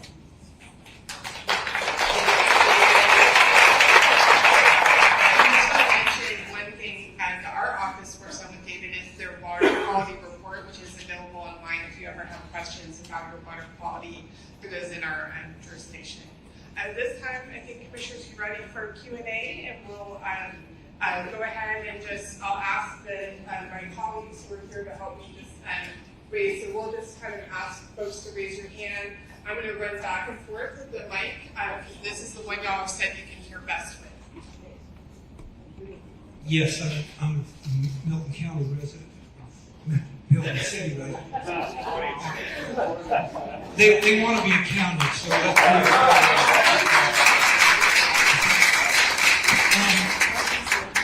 what I really want to talk about is first, let me preempt what I'm going to say.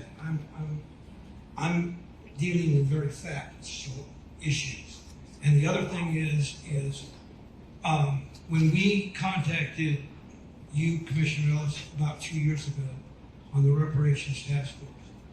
We were very concerned that it would take off and get out of hand. And to be very frank, you either ignored us or just didn't care because you didn't answer the mail. And we were trying to figure out why, when, and where. Then when we started looking at the facts were, what I don't understand is how does a Duke Hart Leadership Fellow institute a scholarship before it uses the Fulton County Reparation Task Force position to get the scholarship before the Reparation Task Force was even formed. She did it in February, and you formed the task force in April of 21. Now, during that whole time frame, they were meeting, and in August, I think it was August, you appointed, the commissioners appointed one per task force. And so there were 7 members. And the intern is not a member of the task force, a voting member. So the whole time they were meeting, they didn't have a quorum. The second thing is when the only person that asked a decent question about the $250,000 that they were requesting, which they didn't even have a line item budget, and you just granted them the money, was Ms. Thorne. She asked the question, is this the only task force that has been given money? The county manager didn't know. The controller didn't know. No one knew. Not a commissioner knew. The answer was 2. And Arrington jumped on her and started using the race issue, and nobody raised a point of order. And if you look at the ethics that you are required to sign, and it states right here, why hasn't reprimands been given to Arrington? Right. It happened again in the last commissioners meeting. Why don't you have a parliamentarian in a county that's got a budget like that? How did you come up with $30 million after a budget that was already allocated for 3 or 4 months? And then we put out a wish list. And we talk about a budget process and accountability and transparency. That woman has been attacked 3 times by county commissioners talking about white privilege and race issues, and no one has raised a hand, not even you.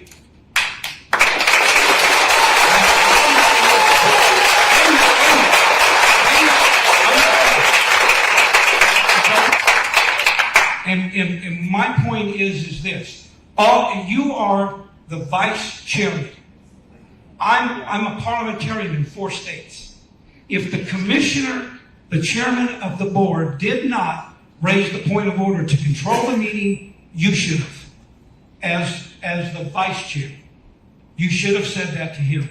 There should be reprimands from everybody on that board that didn't do it.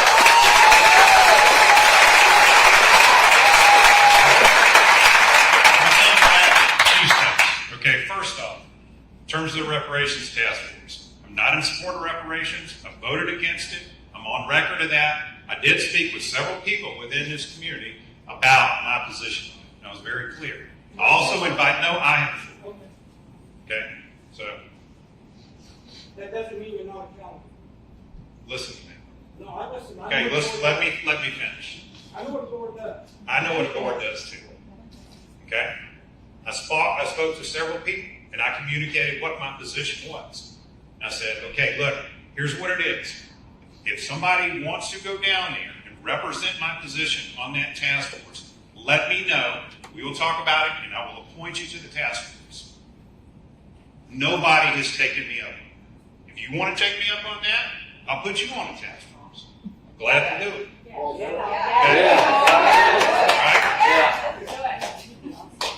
I was unaware that this group had even been meeting, and I opposed this notion that you I wanted the thing to dissolve because they didn't have a certain number of meetings, certain number of individuals to even form a quorum. That shouldn't be allowed. Late in the year, somebody put another thing on, and that barely passed, that allowed them to operate without a quorum. This notion of the $250 grand, we already talked about that. This whole wish list of crap that came in on our budget. I was very vocal about my position on the entirety of that, including that it should not be allowed. Okay? So that's my position on reparations. If you want to go on the task force, I'd gladly put you on there. Just go down here. No, I'm going to finish up. The other thing I want to address about tax decorum. Okay? Decorum in our meetings. And I'm going to say this. I've been doing this for 8 years. Okay? The Fulton County Commission is not a place for the faint of heart. Fulton County is a diverse county. There's all kinds of issues that are going to get raised. Race is a real issue, and it is going to be a topic of conversation in Fulton County, and there is no way you're getting around it. Okay? I have sat there. I have listened to people attack me. I've taken threatening phone calls, etc. Right? And I will continue to. Everybody has their own style and approach in terms of the way that they respond to people and come after them with attacks. Mine may be different than what yours is, but I'll tell you where mine comes from. All right? And I'm going to get personal with you. Growing up, I got a brother that's Down syndrome. When he was born, they said he was going to be institutionalized, he'll be dead. He didn't. He was the first kid who became mainstream and educated in my school. He was younger. He came in when I was in 4th grade. You know what I did spend my entire part of 4th grade did? Go into the principal's office because I was fighting because they were making fun of my brother. 52 times. Pounding, whatever. My mom, who was also, kind of raising another son had been born, who was dealing with just sort of the whole notion of just raising a kid they told was going to die or be institutionalized, and now she's trying to push him mainstream. And then she was watching her older son go down there every day and try to defend him, and she said, look, listen to me. There are people out there, they're going to be mean, ignorant, and unaware. And you're going to face that your entire life. If you want to fight that with your fists, and cuss words, and all that sort of stuff, you ain't getting nowhere. Figure out a way to frame your argument, or walk away from the crap and teach them another way. My 10th grade year of high school, my dad was a football coach, played on a team, mixed group of guys from a diversity standpoint. A number of my good friends, African American guys. We played a school north of here, all white county. Coach told us, we walked down that field, you are going to hear some stuff. And we walked by people, adults, other kids, whatever, cussing, using all kind of racial epithets, all kinds of stuff. And I looked at those other guys walking with me, that they were bearing the brunt of it, and they didn't respond to it. They listened to that coach. The coach didn't say, hey, you're not standing up for yourself. He didn't tell us, you go fight them if they say something. He said, you walk out there on that field and you show them and you get in there and you whip their tail. And we did. We came back 2 years later, none. And I believe that in my heart of hearts, the way that you deal with people that are ignorant, unaware, or bullying, or use other kinds of language that is detestable, okay? Which I've experienced, Commissioner Thorne's experienced, everyone that's represented Fulton County has experienced.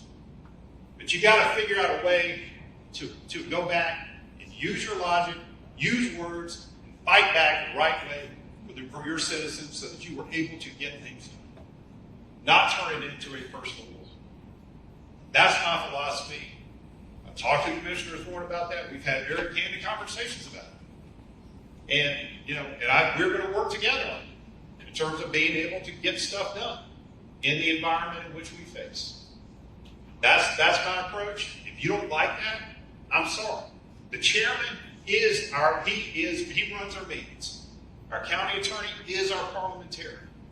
In that particular discussion that was going on that day, I have been instructed to keep my mouth shut throughout the whole session of the discussion on the health care piece because I had a conflict. Might seem like it's minor, but we got a lawsuit going on in a city I'm sitting in over something that looks like on the surface is stupid. Okay? This was going to be a heated discussion. 2 hospitals closed. It was about an argument around redlining. It was about an argument around race. It was going to be heated. She told me, you've got a conflict, you keep your mouth shut. That's why I did not speak in that particular point in time. I addressed that at the end. We also deal in a world where we have political speech and freedom of expression. And there is a super fine line.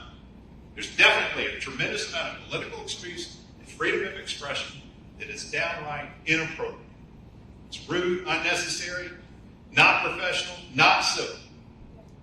But it is out there, it exists with our top elected leaders, our presidents, and it is driven down throughout all kinds of layers of local government, all down in local government. I didn't get elected to be the speech police, and I'm not going to be the speech police. But I am going to turn stuff back around and use my own arguments, and I think they will ultimately be effective, and I've had my own share of wins. And I think that is a more effective way to go about getting stuff done for the citizens that I represent.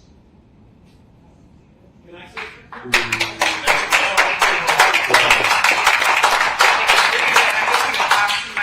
going to go back around this way and come back.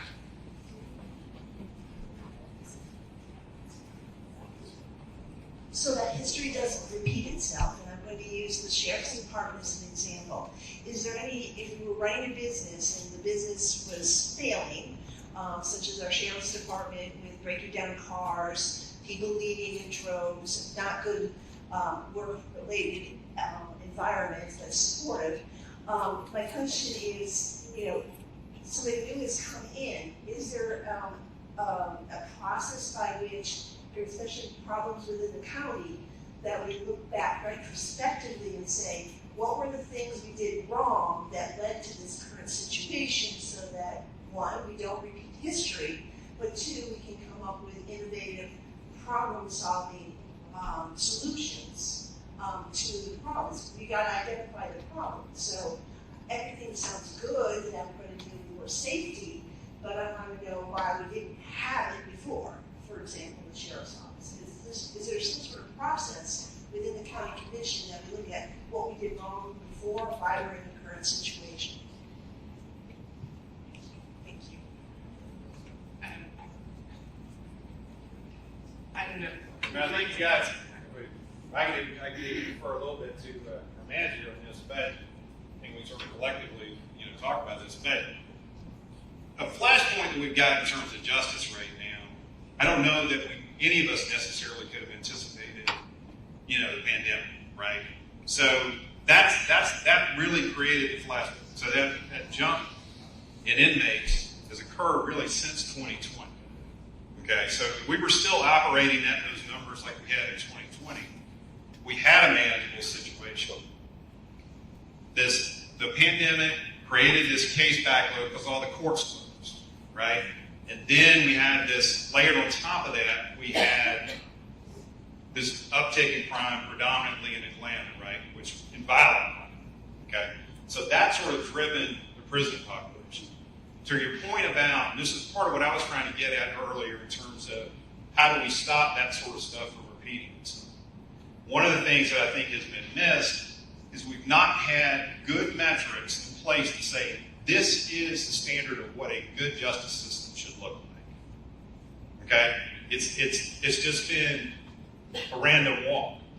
Not exactly, but I mean, it's just people are looking at it in their own silos and stuff. We've got this number of prisoners, but it's not like these are really kind of the metrics that we should be holding ourselves accountable to as a system. And then when that stuff begins to deviate slightly or whatever from that, then you start to make changes and reactions to that to anticipate and be more proactive. But I think really that this is the biggest issue probably the pandemic created for us is this court backlog, layered on with this huge uptick in violent crime. So, you know, your point's well taken, but I think the flashpoint for that was really around that particular issue. So you developed the metrics? Yes, I mean, we actually, if you turn into our meetings, there are metrics that are produced, right? They have been out there, and we've been looking at them now for how long? All last year. And so we set up this program called Project Oregon, right? And it had to do with taking a tranche of money, dedicated to our different sort of judicial agencies, and then looking at how those individual agencies that had certain responsibilities, this group related to this set of cases, and then seeing that the backlog was, and targets for that backlog to work itself down, ending in 2024, right? So we had, so we're looking at that. There are metrics about, how many cases does an individual judge have? How many, cases do they have with a person in jail? But I don't know that they're good. And there's a lot more data there than what we've ever had in which we're consistently looking at. But I'm not comfortable that it still gets at metrics that ultimately drive the system where it needs to be. And I think we still have some work to do with that. We talk about that and are working toward trying to come up with this more of a clear scorecard that everybody can look at, citizens can look at, understand, and then that forces that more accountability around that, as well as it gives us those ideas of when things are starting to go wrong. One thing I just want to say is we're working with elected officials, with the DA who's elected, who makes it clear to us we can't tell her how to manage her caseload, and the solicitor. So we're dealing with elected officials, and everyone operates their offices differently, so we're trying to bring in some coordination. We're talking about having a clerk that's going to be over all the systems, just two in one. We're working on that, just trying to make reports more efficient. And maybe where they overlap, we'll be able to find some ways of streamlining the processes. The court system is something new that I've been trying to learn, and it's a very complex. And with newly elected people, they'll run the office completely different or need completely different needs. So it is something that we're trying to reel in. They've been going over data. We get it every month. We get a report on the case backlog. Thank you, Commissioner. I'm going to come to the back and then come forward, and I'll come right back, please. Sorry, I'm not as efficient as. I saw a hand over here. Commissioner Ellis, this is for you, and we appreciate you serving. We do. Also understand how difficult it is to deal with diverse people in a board, always. And we know it's not easy, ever, to deal with people of different opinions. However, the Code of Ethics is very strict. It states on line 2-67, letter T, reprimand means an action taken by the Board of Ethics which constitutes and transmits a public disapproval of the conduct of an officer or employee. Has that ever been utilized?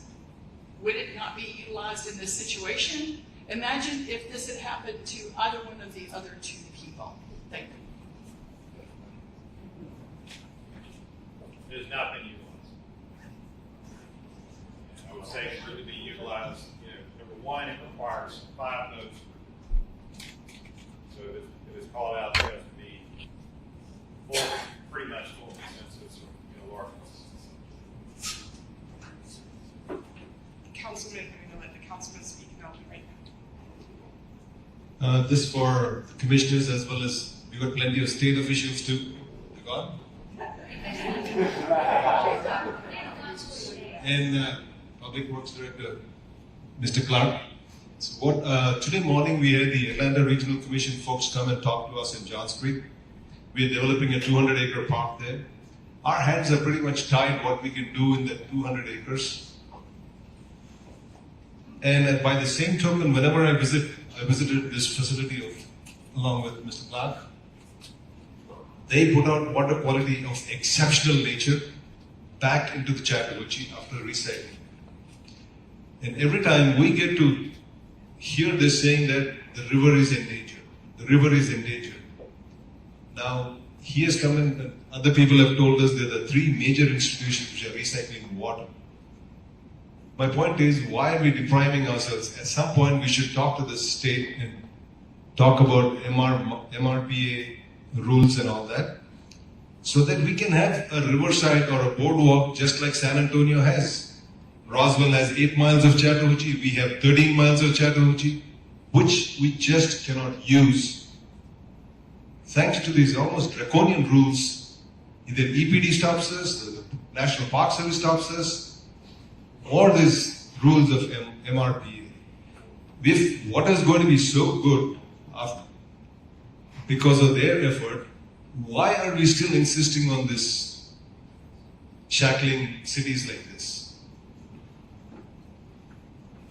Thank you. I don't know if either. It sounds like that is a state matter, Commissioner. David, I don't know if you have any comment. Yeah, I mean, unfortunately, ARC operates under some state statutes that were created specifically to protect the Chattahoochee, and it's going to require changes at that level, and not much that we can do at a county level. Thank you. And I'll come back over and one of these gentlemen. Correct. One more remark on this. We did go back to your question about quorum and ethics. Our board did file an ethics charge against one of our commissioners last year, the ethics body, and they dismissed it. That was Commissioner Edgar Rockman. Our board filed an ethics charge against her. What was the issue? You'd have to go look at the whole thing to kind of understand the issue. But I'm just saying, it has been, processes have been used, yes, I just want to correct that, the mechanisms have been used in the past. And the ethics board deemed not to be. No. I mean, folks are elected, we obviously can't, just like we wouldn't want somebody to have the ability to remove us from office. The mechanisms of people are not going to be removed from office for political speech. I mean, that's dead and now. Our issue is that it wasn't political speech.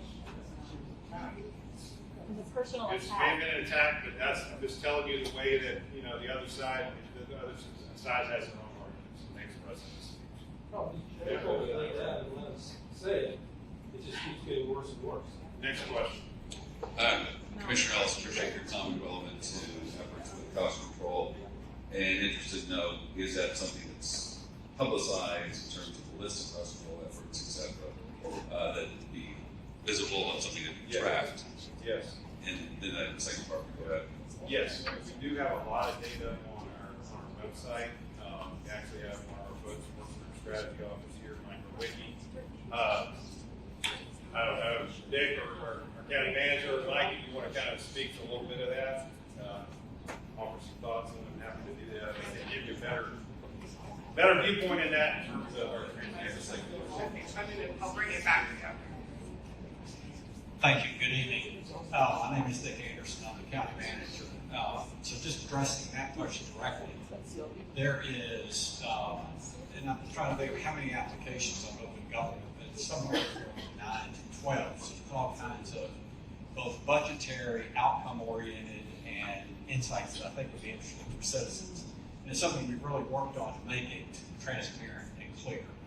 Second thing I would say is and I was 30 years or so with Bell South and AT&T, and a couple of years working with the governor, 2 up at the Federal Reserve, the last 8 here. So I really feel a sense of ownership of Fulton County's efficiencies, investments, outcomes, and the like. So I definitely appreciate the question. What I would say at the highest level is that we have done the following. We have delivered $150 million more in services from 2015 to now. So in other words, there is more revenue, and that's all being converted into service delivery. Number 2, though, we've decreased the tax rate 15% during that period of time. And number 3, we've almost doubled the reserve. So from a pure financial management perspective, I think we've done a very reasonable job. The second thing that we have done is focus on infrastructure. You heard Brandon Beach talk about infrastructure, and Fulton County has led the way to create the T-SPLOS that exists. That's a transportation tax, special tax in Fulton County. Never had before.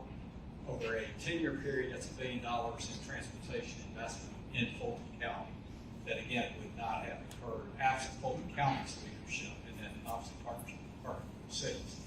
The other thing that we've done is we removed, about at the same time that the C-SPLOS passed, an EPD condition that did not allow Fulton County to expand its wastewater capacity. That sounds like again, a pedestrian issue, but it's very important from economic development perspective. No wastewater capacity, no new business, no new residential for the most part. We resolved that and then orchestrated a program that is funded again by all of ours, and I am a resident of Roswell. Modest increases in our water rates, which by the way still are the lowest, or one of the lowest in Metro Atlanta. For over the next 10 years, we will invest $1 billion in wastewater capacity. So $1 billion in transportation, $1 billion in wastewater capacity. Again, while tax rates are coming down.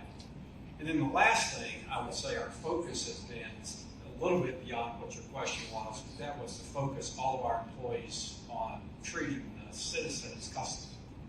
Because that was my background. I ran customer service at Bell South. And what we have been able to do, I feel like, is number one, focus people appropriately, changing the culture, tie everyone's pay to customer satisfaction. So there is a modest bonus payment of 3% or so of their salary that they never had before. That only gets triggered if 85 to 90% of you when surveyed say you're satisfied.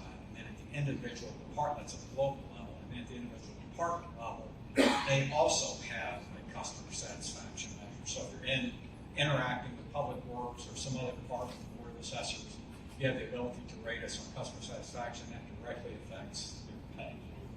So strategic investments, basic management of the financials, and then with all of that, focusing employees on serving these customers. Appreciate the input. All right, my second question is backtracking to our recent experience with negotiating with loss of law for sales tax. I've always enjoyed the comment from the government perspective saying we want to be transparent, and yet, if I understood correctly, the subcommittee, whatever you want to find it, that dealt with it, voted to not have public meetings in the process of negotiation with the cities. That's a question. But getting to the, and I understand you didn't serve on that. You did? Okay, well, there you go. Then the other aspect is dealing with the accounting process. Had a meeting in Roswell. Ms. Thorne, you were there, not the commissioner at the time. And we did have one commissioner show up who was rotating out of office. And of course, all commissioners were invited. So the question that I'm getting to is, she addressed, the commissioner was there, was asked specifically, what accounting process does Fulton County actually utilize? Is it a cash-based, as an example? I will be very blunt in terms of saying her mannerisms were one of looking down and then admitting that there's not really a true accounting process that's really in place that's being tracked appropriately. I'm paraphrasing, obviously. So, that said, I'm interested in your input in terms of what is the accounting process being used and how is it being measured in combination with the aspect of the audit reports that are publicized and historically stating that those the results of those audits are responsible for Fulton County books. We hope to do better next time. We can start down the back. I mean, where we have the folks that audit us. We have a very, very, very solid financial team. Our audits are clean. We've been awarded by the state. We have the rating agencies come in and look at us. We got the highest ratings out. There's nothing wrong with our account. And I mean that's clean, and there's nothing wrong with it whatsoever. The questions around our account. We follow government standards for accounting. We're not saying the budget. We're not saying we're inside the budget. Yes, we are. Oh yeah, we are. No, we're not overspending. We've underspent. We built a surplus. We just talked about that. We built a surplus over this entire There are two big issues that occurred in that last meeting that represented why Fulton County needed the extra money. One was the the jail, the other was the hospital. The jail is in disrepair. Why is it in disrepair? Why isn't the money been spent over time to maintain that property appropriately instead of letting it get, things happen? As an example. The jail is an incentive its useful life. We have a process. We already started a feasibility study about what a jail looked like before the laws. And then we're prepared to launch into that. We had a plan. That's been in the works. The hospital stuff, we've had a relationship with Brady. Those costs have come down. I just alluded to that since 2007, whatever that was, those costs have come down. They went down this year too. Matter of fact. The loss discussion was a different set of issues. It's about how we were dividing up your sales tax over the course of the next 10 years between the city and the county. I'll share with you a little bit about negotiations, and I don't get into throwing other elected officials under the bus. That's just like my other comments. That's not what I got elected. I got elected to figure out a way to get things. In that particular conversation, we had a rules of the road in terms of our agreement with the cities about the way we were going to work through the negotiations. We had a session. We left that session. No discussion about let's have a joint town hall. Email went out, announcing the town hall, and said, you're welcome to come if you want to. No coordination with us, 30 cool in terms of negotiations. To be quite frank. Actually, it was even listed to happen on the day we had a board meeting. It was the day they scheduled. That's fine. All's fair negotiations. There are 15 of them. They can collectively come up against us, and we have this sort of, they went out and hired a PR firm. We didn't. We had a very factual argument we threw. Back in 2007, I think we collected $60 million in sales tax benefit of the general fund of the county. None of that general service obligation disappeared. In 2021, those dollars were $15 million. It was a discussion that needed to be had about are you going to force all of the services that are required by the county? And we outlined as part of that negotiation. These are the other headline costs that are going to begin to emerge over the next 10 years. And this is why we need to have a conversation around adjusting that particular loss percentage. And it's all, it's grounded in state law in terms of, what we're allowed to kind of petition for and have negotiations. It became a very public negotiation, not in terms of, kind of what we were pushing for, public in the sense of making it stilted. There was a notion that we were consistently asking for 35%, and they continued that at that meeting, when at that point in time, there was a 15% offer on the table. We ultimately wound up with something that staggers and approaches up to, I think, 12 the average, and nets out at 2. Okay? We were in the realm of negotiation. They choose to take it down this public path. That's fine. We ultimately got there. I think I tried my best to keep these conversations going. There was a lot of sort of heated stuff. It's politics. People are going to throw stuff out there, stir it up, try to put citizens against each other. That's not my game. I was working towards a resolution. I think we got one. I think it's a good result for the city. I think it's a great result for the city. And I think it helps the county a little bit over time. So there's a little bit inside baseball on that. We have time for maybe a couple more. Those hands I see up right now, and then I'll. Thank you. My question is for you, Mr. Anderson.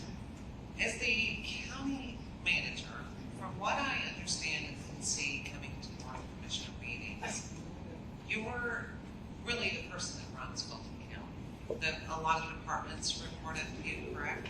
Yes. Okay. And I know the board of commissioners are elected. But I know that you have been to many meetings where there are many people in this room that have been there to make public comment. Chairman Pitts has threatened to have the police take us out, make us leave for clapping. He made that comment one time, yelling at all of us to put masks on with nobody on board, and especially I think a person might have had a mask on. So I look at the last meeting they had and the way the two commissioners treated Commissioner Thorne. And I'm appalled. I mean, clearly she's a friend of mine, but even if I didn't know her and I saw that, They were abusive to her. They were racist to her. And the commissioner sitting next to her was so upset. If you watch it online, you can see spit coming out of her mouth. She was yelling. She was atrocious to Commissioner Thorne. I had a problem with her, with the other commissioner, but I had a huge problem with Chairman Pitts not doing anything. And so I ask of you, I know they're elected officials, but what can be done for them to be more civil? They should at least have to be as civil as the people that come, the citizens that take time out to come make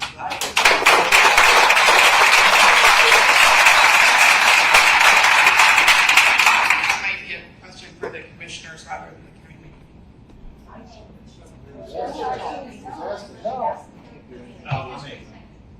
All I can say is politics is not is a context first. That's why I'm going to answer this question. And it's one of the reasons that I've never run for political reasons. I do think, having seen it for 8 years, that there's been a huge amount of back and forth that I've seen over 8 years. And sometimes it ebbs and flows. Sometimes it's really good, the dynamics of that group. Sometimes it's not so good. And that certainly was one of the cases where I think it was not so good. It is up to them, the seven, to govern themselves. It's not up to the management or the staff to govern them. That's not in anywhere even reasonable. But I think you've expressed your views and opinion. I'm sure these two commissioners appreciate it. But again, it's up to the seven of them to govern themselves. Does that mean that there's literally nothing you can do? Well, not as the manager. No. We're going to take some questions in the back.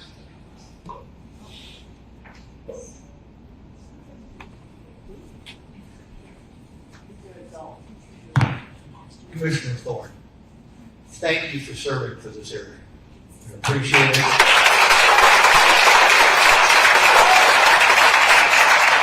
I'd also like to say that I think that many of the people in this room would stand behind you 100% for what happened on March 15th.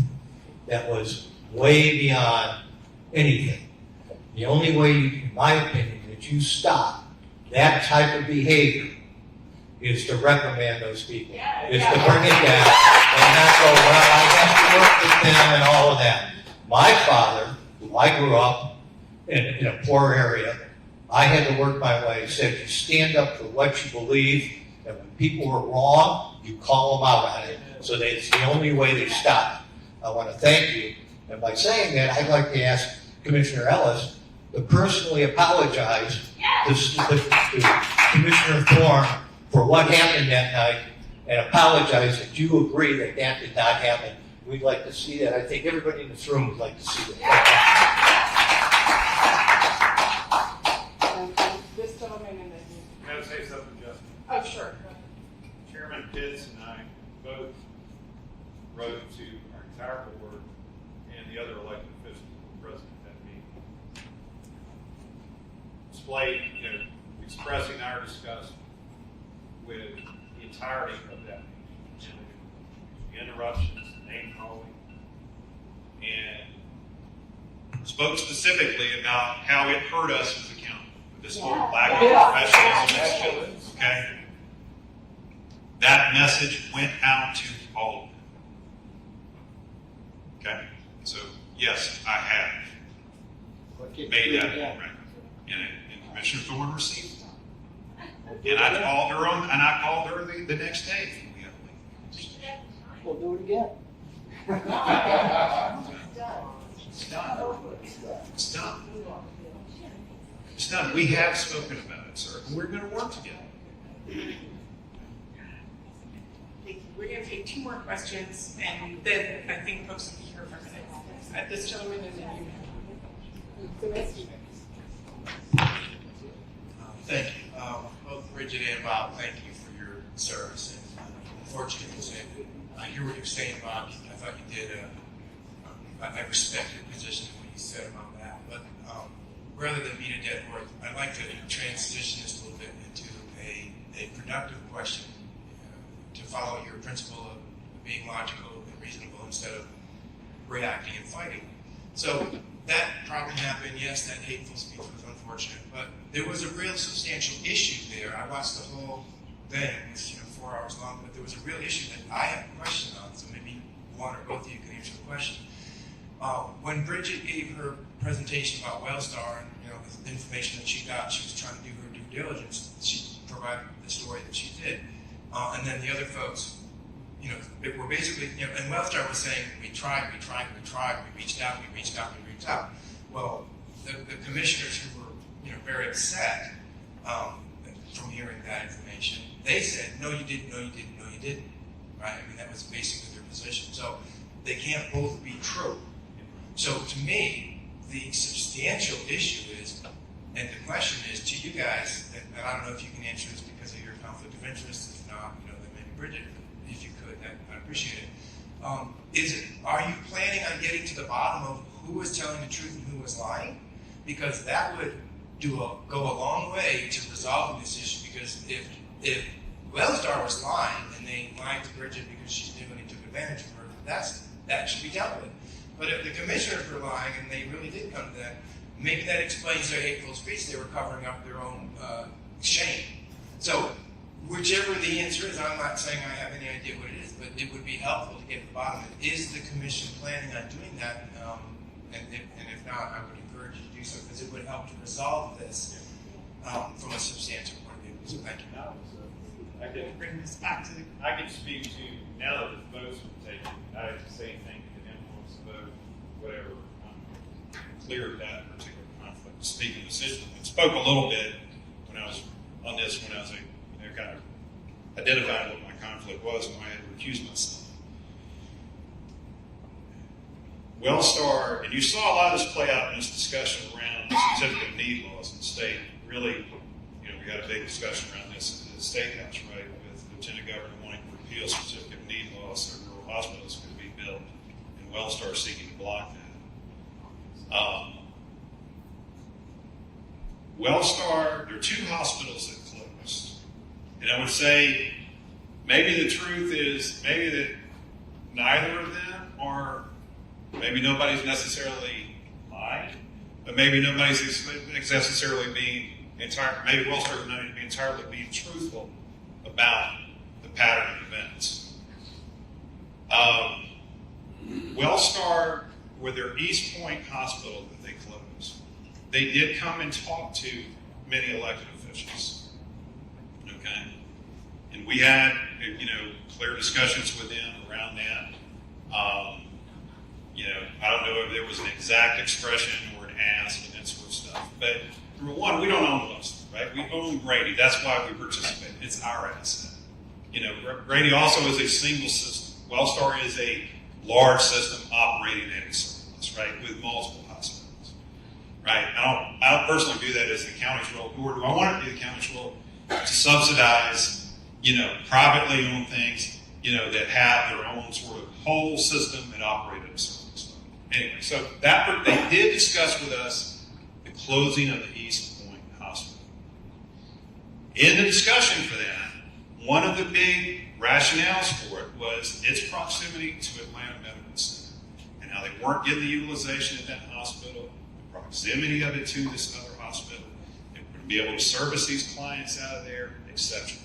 They went on record, said, hey, they were committed to the Atlanta market, I want to believe in May of last year. Even there was some public statements around that. So yes, they had a conversation with us about, in 2020, about East Point.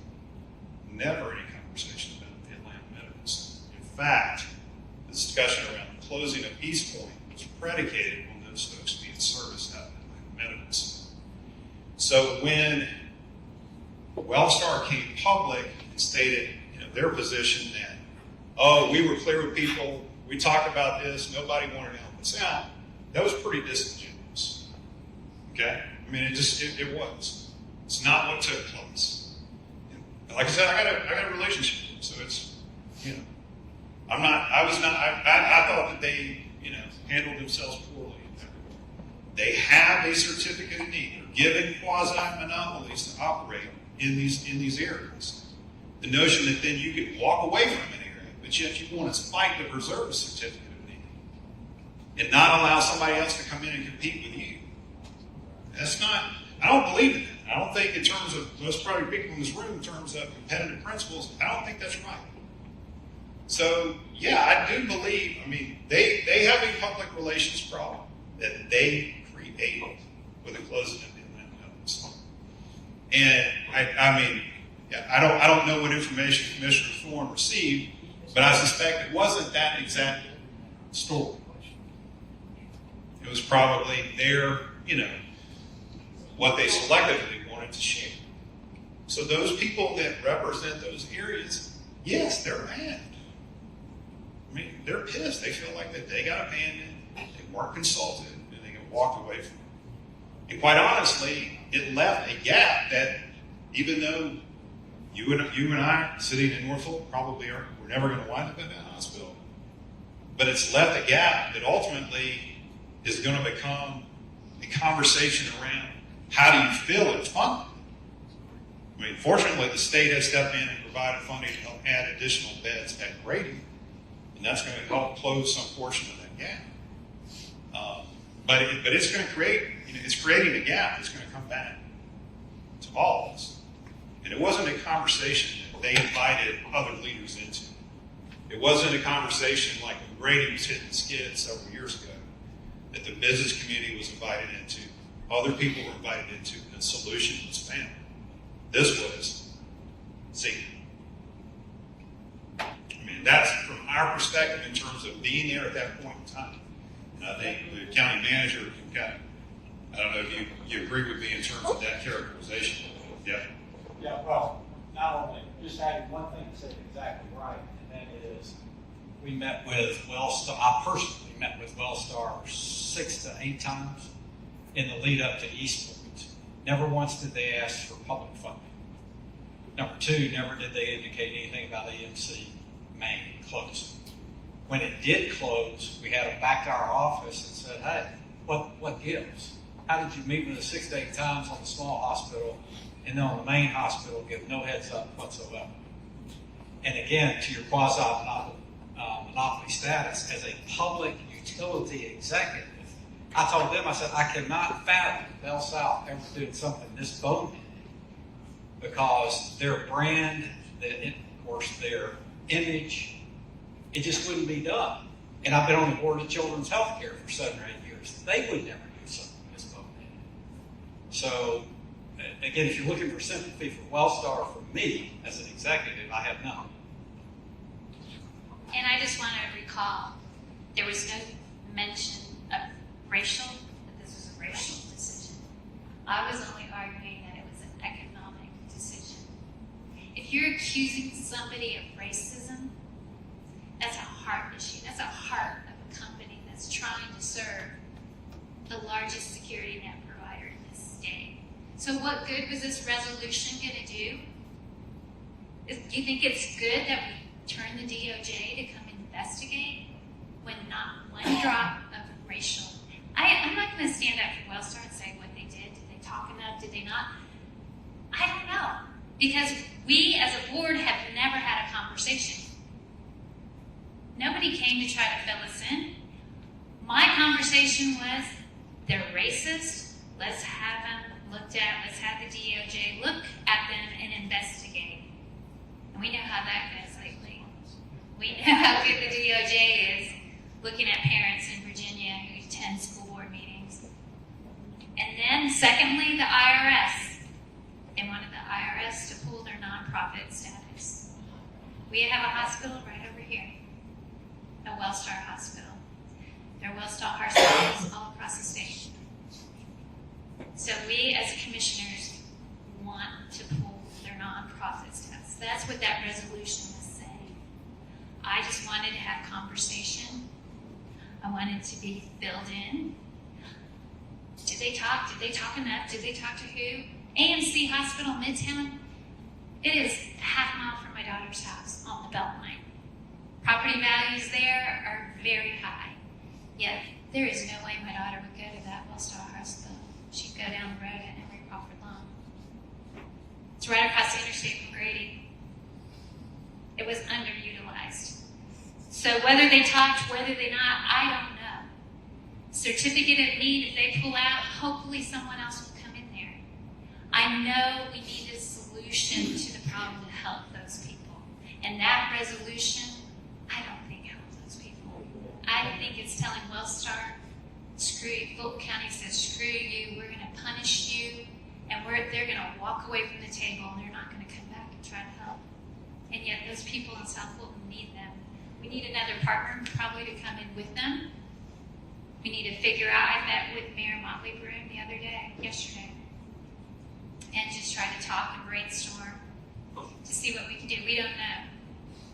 We don't know what the solution is, but that's what I'm determined to try to find out and try to help those people. I don't think punishing anybody on saying their medical redlining is helpful.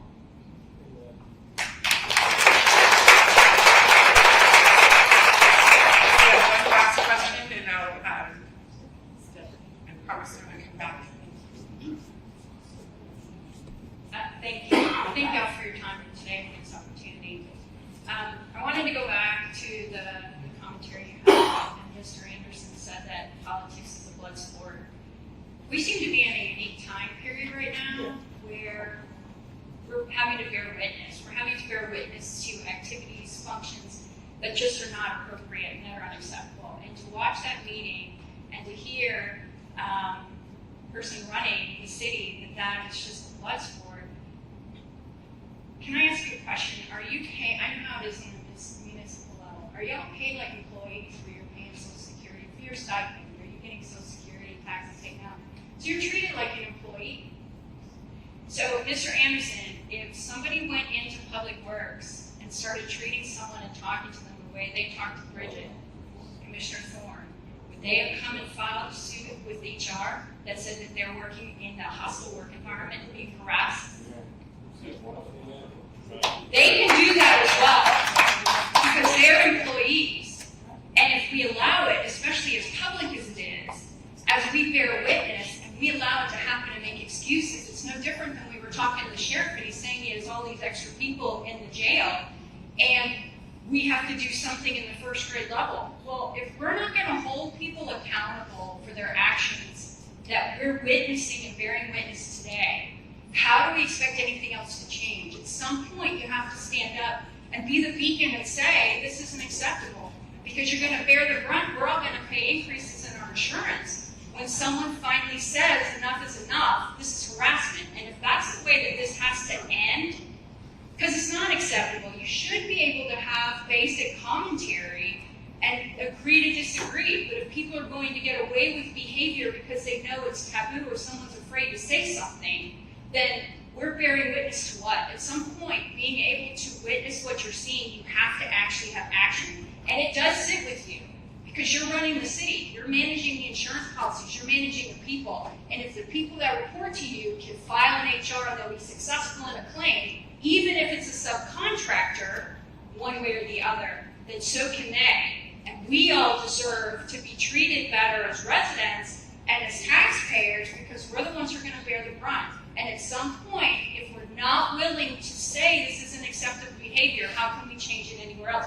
And how can we tell a first grader to behave appropriately if when they turn on the government TV, they see that? I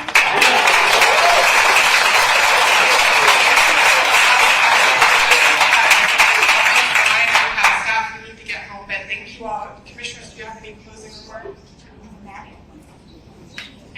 I just really, I know we had some heated dialogue here, and I appreciate everybody standing up for me. But I'm gonna fight back, and I'm gonna try to make that